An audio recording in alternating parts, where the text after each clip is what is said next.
ಕೆಲವರಿಗೆ ತುಂಬಾ ಖುಷಿ, ಕೆಲವರಿಗೆ ಸ್ವಲ್ಪ ಭಯ ನೋಡ್ಕೊಂಡ್ರೆ. ಬಟ್ ಎಷ್ಟು ಬ್ಯೂಟಿಫುಲ್ ಸೈನ್ಸ್ ಅಂದ್ರೆ ಅದು. It is a study of quantity, numbers, structure, space and change. Aryabhata, Brahmagupta, Gupta, Mahavira, Bhaskara, Madhava of Sangamagrama, Nilakantha, Somayaji, ಬಹಳಷ್ಟು ಜನ ಇದ್ರ ಬಗ್ಗೆ ಕೆಲಸಗಳು ಮಾಡಿರ್ತಾರೆ. ಸ್ವಲ್ಪ ಹಾಗೆ ನಾನು ಬೆಳಿಗ್ಗೆ ನೋಡ್ತಾ ಇದ್ದೆ, ಯಾರು ಮೊದಲಿಗೆ ಇದನ್ನು ಶುರು ಮಾಡ್ಕೊಂಡಿರ್ಬೋದು ಅಂತ ನೋಡಿದ್ರೆ ಮೋಸ್ಟ್ಲಿ ಸತ್ಯಪ್ರಸಾದ್ ಅವರು ಕ್ಲಿಯರ್ ಆಗಿ ಹೇಳ್ತಾರೆ. ಸತ್ಯಪ್ರಸಾದ್ ಅವರು ಅದಕ್ಕಿಂತ ಮುಂಚೆ ಮೋಸ್ಟ್ಲಿ ಪಿಂಗಳ, ಕಾತ್ಯಾಯನ ಮತ್ತು ಬೌದ್ಧಾಯನ ಅವರು ತುಂಬಾ ಕೆಲಸ ಮಾಡ್ತಾರೆ ಇದರಲ್ಲಿ. ಉದಾಹರಣೆಗೆ ಈ ಪೈಥಾಗೋರಿಯನ್ ಥಿಯರಮ್ ಅಂತ ಏನ್ ಹೇಳ್ತಾರೆ, ಅದನ್ನ ಮೊದಲು ಬೌದ್ಧಾಯನ ಅದನ್ನ ಪ್ರೆಸೆಂಟ್ ಮಾಡಿರ್ತಾನೆ ಅಂತ ಮೊದಲೇ ಹೇಳ್ತಾರೆ 800 BC ನಲ್ಲೇನೆ. ನಂತರ ಕಾತ್ಯಾಯನ 300 BC ಯಲ್ಲಿ ವರ್ತಿಕ, ವ್ಯಾಕರಣ, ನಂತರ ಸುಲಭ ಸೂತ್ರ ಅಂತ ಅದ್ರ ಬಗ್ಗೆ ಬಹಳಷ್ಟು ಬರೆದಿರ್ತಾನೆ ಅಂತ ನಾನು ಇಂಟರ್ನೆಟ್ ಮುಖಾಂತರ ತಿಳ್ಕೊಂಡೆ. ಆ ನಂತರ ವರಾಹಮಿಹಿರ ಸುಮಾರು 587 ಸಿಯಲ್ಲಿ ಇರ್ತಾರೆ. ಸ್ವಾಗತ ಡಾಕ್ಟರ್ ಪೂರ್ಣಿಮಾ ಅವರೇ. ನಮಸ್ತೆ. ತಮ್ಮ ಆಡಿಯೋ ಕೇಳ್ತಾ ಇದೆ, ವಿಡಿಯೋ ಕಾಣ್ತಾ ಇಲ್ಲ, ದಯವಿಟ್ಟು ಕ್ಲಿಕ್ ಮಾಡಿ. ನಮಸ್ಕಾರ. ಸ್ವಲ್ಪ ಹಿಂದೆ ಇಟ್ಕೊಳ್ಳಿ, ಕ್ಲಾರಿಟಿ ಸಿಗುತ್ತೆ ನಮಗೆ. ಸ್ವಲ್ಪ ಕ್ಯಾಮ್ರಾದಿಂದ ಹಿಂದೆ ಇರಿ, ಕ್ಲಿಯರ್ ಆಗಿ ಕಾಣಿಸುತ್ತೆ. ಓಕೆ, ಧನ್ಯವಾದಗಳು. ನಂತರ ಯತಿವರ ಸಭಾ ಅಂತ ಮೋಸ್ಟ್ಲಿ ಕರೆಕ್ಟ್ ಮಾಡಿ ಸತ್ಯಪ್ರಸಾದ್ ಜಿ, ನಾನೇನಾದ್ರೂ ಅಲ್ಲಿ ತಪ್ಪು ಮಾಡಿದ್ರೆ. ಇದು ಸಂಪೂರ್ಣ ಇಂಟರ್ನೆಟ್ ಇಂದ ತಗೊಂಡಿರುವಂತದ್ದು, ಪೀಠಿಕೆಯಾಗಿ ಅಷ್ಟೇನೆ. ಇವರು 6th ಸೆಂಚುರಿಯಲ್ಲಿ ಇರ್ತಾರೆ.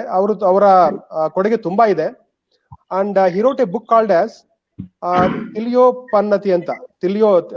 ತಿಳಿಯೋಪನ್ನತಿ ಅಂತ ಬಗ್ಗೆ ಮಾಡ್ತಾರೆ. ನಂತರ ಬ್ರಹ್ಮಗುಪ್ತ 598 CE ಒಳಗಿರ್ತಾರೆ. ಅವರು ಇದನ್ನ ಸೊನ್ನೆಯನ್ನು ಆವಿಷ್ಕಾರ ಮಾಡಿಬಿಟ್ಟು ಇಡೀ ಪ್ರಪಂಚ ಕೊಡ್ತಾರೆ ಅಂತ ಒಂದು ಇಲ್ಲಿ ಉಲ್ಲೇಖ ಇದೆ. 0 ಕೊಟ್ಟಿರುವಂತದ್ದು. ನಂತರ ನಮ್ಮ ಹೊಸದಾಗಿರುವಂತ ಮಾಡರ್ನ್ ನಂಬರ್ ಸಿಸ್ಟಮ್ ಇರಬಹುದು. ನಂತರ ಬ್ರಹ್ಮಗುಪ್ತ ಥಿಯರಮ್ ಅಂತಾನೆ ಇದೆಯಂತೆ. ಮೋಸ್ಟ್ಲಿ ಅದರ ಬಗ್ಗೆ ಸವಿಸ್ತಾರವಾಗಿ ನಮ್ಮ ಸತ್ಯಪ್ರಸಾದ್ ಅವರು ಹೇಳ್ತಾರೆ. ನಮಗೆ ತಿಳಿದಿರಲಿಲ್ಲ ಇದೆಲ್ಲ. ಇಷ್ಟು ದಿನಗಳು ನಾವೇನ್ ಮಾಡಿದ್ವಿ ಅಂದ್ರೆ ಅದನ್ನ ಓದ್ಕೊಂಡ್ವಿ. ನಾವು ಇಷ್ಟು ದಿನ ಅನ್ಕೊಂಡಿದ್ದೇನಂತಂದ್ರೆ ಇದನ್ನೆಲ್ಲ ಬೇರೆಯವರು ಕೊಟ್ಟಿದ್ದು ಅಂತ, ಎಸ್ಪೆಷಲಿ ಮಾಡರ್ನ್ ಮ್ಯಾಥಮೆಟಿಷಿಯನ್ಸ್ ಕೊಟ್ಟಿದ್ರು ಅಂತ. ನಂತರ ಶ್ರೀಧರ ಅಂತೇಳಿ 650 CE ನಲ್ಲಿ ಇವರು ವಾಲ್ಯೂಮ್ ಆಫ್ ಸ್ಪಿಯರ್ ಬಗ್ಗೆ ಕೆಲವು ವಿಚಾರಗಳನ್ನ ತಿಳಿಸ್ತಾರೆ. ನಂತರ ಮಹಾವೀರ ಅವರು, ನಂತರ ಪಾವಲೂರಿ ಮಳ್ಳಣ್ಣ ಅಂತ ಅವರು 11th ಸೆಂಚುರಿ, ಅವ್ರದ್ದು ಸಿಕ್ಕಾಪಟ್ಟೆ ಕೊಡುಗೆಗಳಿದೆ. ಅವರು ಮ್ಯಾಥಮೆಟಿಕಲ್ ಟ್ರೀಟೈಸ್ ಆಫ್ ಮಹಾವೀರಾಚಾರ್ಯ ಅಂತ ತೆಲುಗುನಲ್ಲಿ ಬರೀತಾರಂತೆ. ನಂತರ ಸಾರ ಸಂಗ್ರಹ ಗಣಿತಮು ಅಂತ ಬರೀತಾರಂತೆ 11th ಅಲ್ಲಿ. ಅದನ್ನ ಬಹಳಷ್ಟು ಜನ ಬೇರೆ ಬೇರೆ ದೇಶಗಳಲ್ಲಿ ಅದನ್ನ ಅನುಸರಿಸಿ ಬಿಟ್ಟು ಹೊಸದಾಗಿ ಮಾಡ್ತಾರೆ ಅಂತ ಹೇಳೋದು. ನಂತರ ಭಾಸ್ಕರ, 2ನೇ ಭಾಸ್ಕರ 1114 ಇವರು ಕ್ಯಾಲ್ಕುಲಸ್ ಕಂಡಿಡ್ತಾರಂತೆ. ಎಷ್ಟು ಬ್ಯೂಟಿಫುಲ್ ಇದೆ ನೋಡಿ. ನಾವು ಇದನ್ನ ಅನ್ಕೊಂಡಿದ್ದು, ನಾವು ಓದಿದಾಗ ಕ್ಯಾಲ್ಕುಲಸ್, ಡಿಫ್ರೆನ್ಶಿಯೇಷನ್, ಇಂಟಿಗ್ರೇಷನ್ ಎಲ್ಲ ಯಾರೋ ಬೇರೆ ದೇಶಗಳಲ್ಲಿ ಮಾಡಿದ್ರು ಅಂತ, ಬಟ್ ನಮಗೆ ತಿಳಿದೇ ಇಲ್ಲ. ಹಾಗಾಗಿ ಇದು ತುಂಬಾ ಬ್ಯೂಟಿಫುಲ್ ಆಗಿದೆ ಇವತ್ತು ಟಾಕು. ತಾವೆಲ್ಲರೂ ಬಂದಿದ್ದಕ್ಕೆ ತುಂಬಾ ಸಂತೋಷವಾಗಿದೆ. ಹೆಚ್ಚಿಗೆ ಸಮಯ ತಗೊಳ್ಳಾರ್ದೆ ಇಂದಿನ ಭಾಷಣಕಾರನ ಪರಿಚಯ ಮಾಡಿಕೊಡ್ತಾನೆ. ಸತ್ಯಪ್ರಸಾದ್ ಜಿಯವರ ಪರಿಚಯ ನಮ್ಗೆಲ್ರಿಗೂ ಇದೆ. ಅವರು ಪ್ರಾಂಶುಪಾಲರು, ನಮ್ಮ ವಿಜಯ ವಿಠಲ ಶಾಲೆಯಲ್ಲಿ ಪ್ರಾಂಶುಪಾಲರಾಗಿ ಕೆಲಸ ಮಾಡ್ತಾ ಇದ್ದಾರೆ. ನಂತರ ಅವರು ಬರೀ ಮ್ಯಾಥಮೆಟಿಷಿಯನ್ ಮಾತ್ರ ಅಲ್ಲ, ಅತ್ಯುತ್ತಮ ಸಂಸ್ಕೃತ ಸ್ಕಾಲರ್ ಕೂಡ ಹೌದು. ತುಂಬಾ ಕಷ್ಟ ಈ ತರ ಕಾಂಬಿನೇಷನ್ ಸಿಗುವಂತದ್ದು. ಸಂಸ್ಕೃತದಲ್ಲಿ MA ಮಾಡಿ ತುಂಬಾ ಅದರಲ್ಲಿ ಏನಂತಾರೆ ಕಂಪ್ಲೀಟ್ ಇದಿಟ್ಕೊಂಡು ಹೋಲ್ಡ್ ಇಟ್ಕೊಂಡು, ನಂತರ ಮ್ಯಾಥ್ಸ್ ಅಲ್ಲಿ ಕೂಡ ಮಾಡ್ತಾ ಇರೋಂಥವ್ರು. ತುಂಬಾ ಫೇಮಸ್ ಮ್ಯಾಥಮೆಟಿಷಿಯನ್ ಅವರು ನಮ್ಮ ಈ ರಾಜ್ಯದಲ್ಲಿ. ಅವ್ರಿಗೆ ಸ್ವಾಗತವನ್ನು ಬಯಸ್ತೇನೆ ಸತ್ಯಪ್ರಸಾದ್ ಜಿ. ಧನ್ಯವಾದ. ನಮ್ ಜೊತೆಗೆ ಡಾಕ್ಟರ್ ಪೂರ್ಣಿಮಾ ಅವರಿದ್ದಾರೆ. ಪೂರ್ಣಿಮಾಜಿ ಅವರು department of field publicity, Bharat ಸರ್ಕಾರ ಅದರ ನಿರ್ದೇಶಕರು, ಮೈಸೂರಿನ ನಿರ್ದೇಶಕರು. ಇವರು ಪೂರ್ಣಿಮಾ IAS ಅಂತ. ಇವರಿಗೆ ತಮ್ಮೆಲ್ಲರ ಪರವಾಗಿ ಸ್ವಾಗತವನ್ನು ಬಯಸ್ತೇನೆ. ಸ್ವಾಗತ ಪೂರ್ಣಿಮಾಜಿ. ಪೂರ್ಣಿಮಾ ಮೇಡಮ್ ನಮಸ್ತೆ.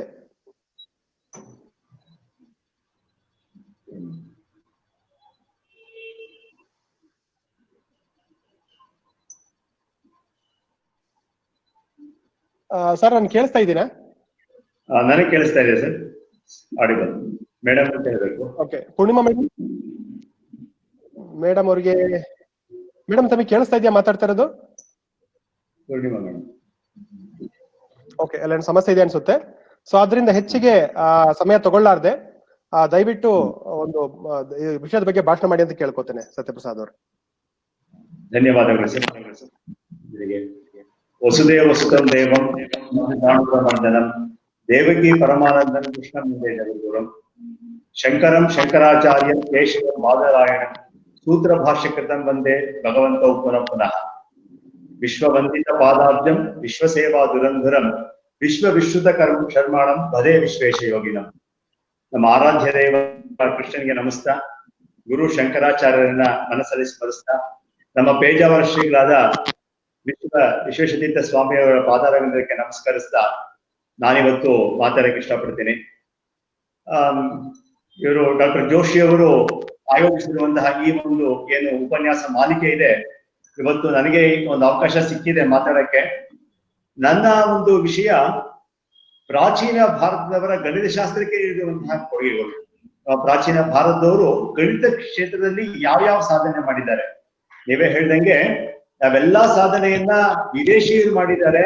ವಿದೇಶಿ ಮಾಡಿದಂತಹ ಸಾಧನೆಯನ್ನ ನಾವು ಓದ್ತಾ ಇದೀವಿ ಅಂತ ಅಂದ್ಕೊಂಡಿದ್ದೀವಿ. ಆದ್ರೆ ಅವರೆಲ್ಲರ ಸಾಧನೆಗೆ ಮೂಲ ಪ್ರೇರಣೆ ಭಾರತ ಮತ್ತೆ ಭಾರತೀಯರು. ನಮ್ಗೆ ತಕ್ಷಣ ಗಣಿತ ಅಂದ ತಕ್ಷಣ ನಂಗೆ ಮೊದಲು ಜ್ಞಾಪಕ ಬರೋದು ಒಂದು ಶ್ಲೋಕ, ಪೂರ್ಣಮದ ಪೂರ್ಣಮಿದ ಪೂರ್ಣಾತ್ ಪೂರ್ಣಮುದಚ್ಯತೆ ಪೂರ್ಣಸ್ಯ ಪೂರ್ಣಮಾದಾಯ ಪೂರ್ಣಮೇವಾವಶಿಷ್ಯತೆ. ಇದು ಸಂಪೂರ್ಣ ಗಣಿತಕ್ಕೆ ಸಂಬಂಧಿಸಿದಂತಹ ಒಂದು ಶ್ಲೋಕ. ನಮ್ಗೆ ಯಾವಾಗ್ಲೂ ಅನ್ಸುತ್ತೆ, ಯಾವಾಗ್ಲಾದ್ರೂ ನಾವು ಗಣಿತ ಶಾಸ್ತ್ರದ ಬಗ್ಗೆ ಯೋಚನೆ ಮಾಡಿದ್ರೆ ಪ್ರಾಚೀನ ಭಾರತದ ದೃಷ್ಟಿಯಿಂದ ನಮಗ್ ತಕ್ಷಣ ಗೊತ್ತಾಗೋದೇನು ಅಂದ್ರೆ ವೇದಗಣಿತ. ಈ ವೇದಗಣಿತದಲ್ಲಿ ಕೆಲವೊಂದು ಸೂತ್ರಗಳನ್ನ ಹೇಳ್ತಾ ಹೇಗೆ ಕಠಿಣತರ ಸಮಸ್ಯೆಗಳನ್ನ ಅತ್ಯಂತ ಸುಲಭವಾಗಿ ಸಾಧಿಸಬಹುದು, ಅದಕ್ಕೆ ಉತ್ತರವನ್ನ ಕಂಡುಹಿಡಿಯಬಹುದು ಅಂತ ಹೇಳಿ ನಮ್ಮ ಹಿಂದಿನ ಕಾಲದ ಋಷಿಗಳು ಮುನಿಗಳು ಎಲ್ಲರೂ ಕೂಡ ತುಂಬಾ ಹೇಳ್ಕೊಟ್ಟಿದ್ರು. ಅದಕ್ಕೆ ಸುಲಭ ಸೂತ್ರಗಳನ್ನು ಕೂಡ ಕಂಡುಹಿಡಿದ್ರು. ಹಿಂದೆ ಎಲ್ಲ ನಿಮಗೆ ಗೊತ್ತು, ನಮ್ಗೆ ಆಚಾರ್ಯ, ಗುರು, ಋಷಿ ಇವರೇ ನಮ್ಗೆ ಆಧಾರ. ಯಾಕೆಂದ್ರೆ ಆಚಾರ್ಯ ಅಂದ್ರೇನೆ ಅರ್ಥ ಅದಕ್ಕೆ ಎಕ್ಸ್ಪರ್ಟ್ ಅಂತ. ಹಾಗಾಗಿ ಶಿಷ್ಯರು ಅವರು ಯಾವುದೇ ಜಾತಿ ಧರ್ಮ ಇರ್ಲಿ ಉಪನೀತ ಆದ ತಕ್ಷಣ ಗುರು ಹತ್ರ ಹೋಗ್ತಾ ಇದ್ರು. ಗುರು ಹತ್ರ ಹೋದ ತಕ್ಷಣ ಗುರು ಅವರಿಗೆ ಸರಿಯಾದ ಶಿಕ್ಷಣವನ್ನು ನೀಡ್ತಾ ಇದ್ರು. ಗುರು ಆ ಶಿಕ್ಷಣವನ್ನು ನೀಡ್ಬೇಕಾದ್ರೆ ಈ ಶ್ಲೋಕದ ಮೂಲಕ, ಅದಕ್ಕೆ ಶಿಷ್ಯನಿಗೆ ನಾವು ಅಂತೆವಾಸಿನ್ ಅಂತ ಕರಿತೀವಿ. ಅದಕ್ಕೆ ಉಪನಿಷತ್ತಿಗೆ ಉಪ ಅಂದ್ರೆ ಹತ್ತಿರ ಕೂರಿಸ್ಕೊಂಡು ಶಿಷ್ಯನಿಗೆ ಗುರು ತನ್ನ ಎಲ್ಲಾ ಜ್ಞಾನವನ್ನ ಧಾರೆ ಎರಿತಾ ಇದ್ರು. ಈಗ ನಮ್ಮ ಹಿಂದಿನ ಋಷಿಗಳು ಮುನಿಗಳು ಇವರೆಲ್ಲರೂ ಕೂಡ ಏನ್ ಮಾಡಿದ್ದಾರೆ, ಗುರುಗಳು ಸಾಧನೆ ಅಪಾರ.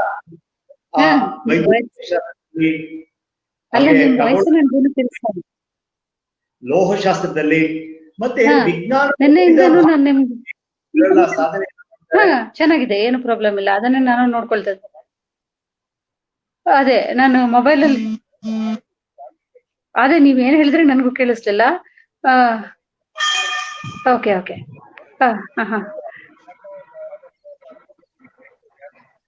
ಓಕೆ ಮಾಡ್ತಾ ಇದ್ದೀನಿ ಸರ್, ಮಾಡ್ತಾ ಇದ್ದೀನಿ.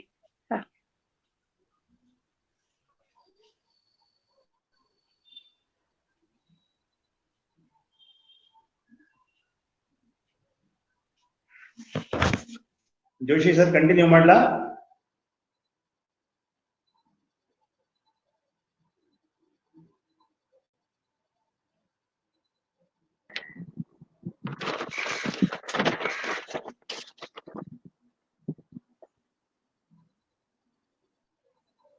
Hello sir.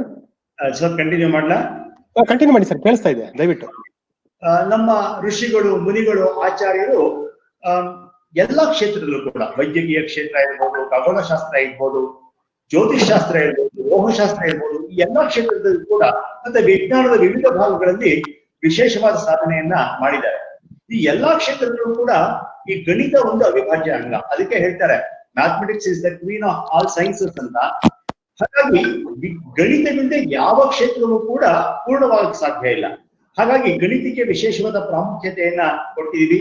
ಹಿಂದೆ ಎಲ್ಲರೂ ಗೊತ್ತಿರೋದಕ್ಕೆ ಎಲ್ಲವೂ ಕೂಡ ಮಂತ್ರ ರೂಪದಲ್ಲಿ, ಶ್ಲೋಕ ರೂಪದಲ್ಲಿ. ಗಣಿತದ ಯಾವುದೇ ಒಂದು ಸಮಸ್ಯೆ ಇರಲಿ ಸವಾಲುಗಳಿದೆ, ಅದೆಲ್ಲವೂ ಕೂಡ ಶ್ಲೋಕ ರೂಪದಲ್ಲಿ ಇರ್ತಾ ಇತ್ತು. ಆ ಶ್ಲೋಕಕ್ಕೆ ಋಷಿ ಮುನಿಗಳು ಸರಿಯಾದ ಅನ್ವಯನ ಕೊಡ್ತಾ ಇದ್ರು, ಅನ್ವಯದಿಂದ ತಾತ್ಪರ್ಯನ ಕೊಡ್ತಿದ್ರು. ಹಾಗಾಗಿ ಸಂಪೂರ್ಣ ಜ್ಞಾನವನ್ನ ಶಿಷ್ಯರು ಕೊಡ್ತಾ ಇದ್ರು. ನಾವೇನ್ ಇವತ್ತು ಹೇಳ್ತೀವಿ 4 ಭಾಗಗಳು ಅಂತ ಕಲಿಯುವಿಕೆಯಲ್ಲಿ, that is knowledge, understanding, application ಮತ್ತೆ ಸ್ಕಿಲ್ ಅಂತ. ಆಗಿನ ಕಾಲದಲ್ಲೂ ಕೂಡ ಇದನ್ನ ಚಾಚು ತಪ್ಪದೆ ನಮ್ಮ ಋಷಿ ಮುನಿಗಳು ಪಾಲಿಸ್ತಾ ಇದ್ರು. ಜ್ಞಾನ ಇರ್ಲಿ, ಅರ್ಥ ಆಗೋದಿರ್ಲಿ, ಅನ್ವಯ ಮಾಡೋದಿರ್ಲಿ, ಮತ್ತೆ ಕುಶಲತೆಯನ್ನ ಬೆಳೆಸೋದಿರ್ಲಿ. ಯಾಕಂದ್ರೆ ವಿದ್ಯೆಯ ಪ್ರಮುಖ ಉದ್ದೇಶನೇ ವಿದ್ಯಾರ್ಥಿಗಳಿಗೆ ಕುಶಲತೆಯನ್ನ ಬೆಳೆಸೋದು. ಆ ಕುಶಲತೆಯನ್ನ ಬೆಳೆಸುವಂತಹ ಕಾರ್ಯ ಅನಾದಿ ಕಾಲದಿಂದಲೂ ಕೂಡ ಭಾರತದಲ್ಲೇ ಆರಂಭವಾಗಿತ್ತು ಅಂತ ಹೇಳಕ್ಕೆ ಬಹಳ ಹೆಮ್ಮೆ ಆಗುತ್ತೆ. ಹಾಗಾಗಿ ಇದೆಲ್ಲವನ್ನೂ ಕೂಡ ವಿದ್ಯಾರ್ಥಿಗಳಿಗೆ ಮಾಡಿಸೋದು, ಅದರಲ್ಲಿರುವಂತಹ ಮಹತ್ವವನ್ನು ತಿಳಿಸುವುದು ನಮ್ಮ ಋಷಿಮುನಿಗಳ ಕರ್ತವ್ಯವಾಗಿ. ಈಗ ಯಾವುದೋ ಒಂದು ಉದಾಹರಣೆ ಆದ್ರೆ ನಮ್ಮ ಬಹಳ ಶ್ರೇಷ್ಠವಾಗಿರುವ ರುದ್ರ ಪ್ರಶ್ನ ಮತ್ತೆ ಚಮಕ ಪ್ರಶ್ನ. ಈ ರುದ್ರ ಪ್ರಶ್ನ ಮತ್ತೆ ಚಮಕ ಪ್ರಶ್ನ ಹೇಗಿರುತ್ತೆ ಅಂದ್ರೆ, ಕೃಷ್ಣ ಯಜುರ್ವೇದದ ತೈತರಿಯ ಸಂಹಿತೆಯ ಆದ್ರೆ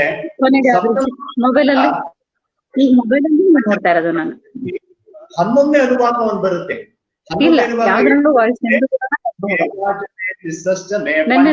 ಕೇಳಿಸ್ತಾ ಇತ್ತು, ತ್ರಯೋದಶತಮೇ, ಪಂಚದಶತಮೇ, ಸಪ್ತದಶತಮೇ, ನೀವೇ ಇನ್ವೈಟ್ ಮಾಡಿದ್ರೆ ಆಯ್ತು. ವಿಂಶತಿಸ್ತಮೇ, ಪಂಚವಿಂಶತಿಸ್ತಮೇ, ಸಪ್ತವಿಂಶತಿಸ್ತಮೇ, ನವವಿಂಶತಿಸ್ತಮ, ಏಕತ್ರಿವಿಂಶಚ್ಚಮೇ, ತ್ರಯಸ್ತ್ರಿವಿಂಶಚ್ಚಮೇ, ಚತುಸ್ಸಷ್ಟಮೇ, ಅಷ್ಟಾಚಮೇ, ದ್ವಾದಶತಮೇ, ಷೋಡಶತಮೇ, ವಿಗುಂಶತಿಷ್ಟಮೇ, ಚತುರ್ವಿಗುಂಶತಿಷ್ಟಮೇ, ಅಷ್ಟಾವಿಗುಂಶತಿಷ್ಟಮೇ, ದ್ವಾತ್ರಿಗುಂಶಚ್ಚಮೇ, ಷಟ್ತ್ರಿಗುಂಶಚ್ಚಮೇ, ಚತ್ವಾರಿಗುಂಶಚ್ಚಮೇ, ಚತುಶ್ಚತ್ವಾರಿಗುಂಶಚ್ಚಮೇ, ಅಷ್ಟಾಚತ್ವಾರಿಗುಂಶಚ್ಚಮೇ, ವಾಜಶ್ಚ ಪ್ರಸವಶ್ಚ ಬೀಜಶ್ಚ ಕ್ರತುಶ್ಚ ಸುವಶ್ಚ ಮೂರ್ಧಾ ಚ ವಿಸ್ತ್ರಿಯಶ್ಚಾಂತ್ಯಾಯನಶ್ಚ ಭೌವನಶ್ಚ ಭುವನಶ್ಚಾಧಿಪತಿಶ್ಚ. ಇದು 11ನೇ ಅನುವಾದ. ಈ 11ನೇ ಅನುವಾದದಲ್ಲಿ ಏನ್ ಹೇಳಿದ್ದಾರೆ? ಚಮಕ ಪ್ರಶ್ನ ಸಾವಿರಾರು ವರ್ಷಗಳಿಂದನೇ ಬಂದಿರೋದು. ಅದ್ರಲ್ಲಿ ಏನ್ ಹೇಳ್ತಾರೆ? 1, 3, 5, 7, 9 ಹಾಗೆ 33ವರೆಗೆ ಹೇಳಿದ್ದಾರೆ.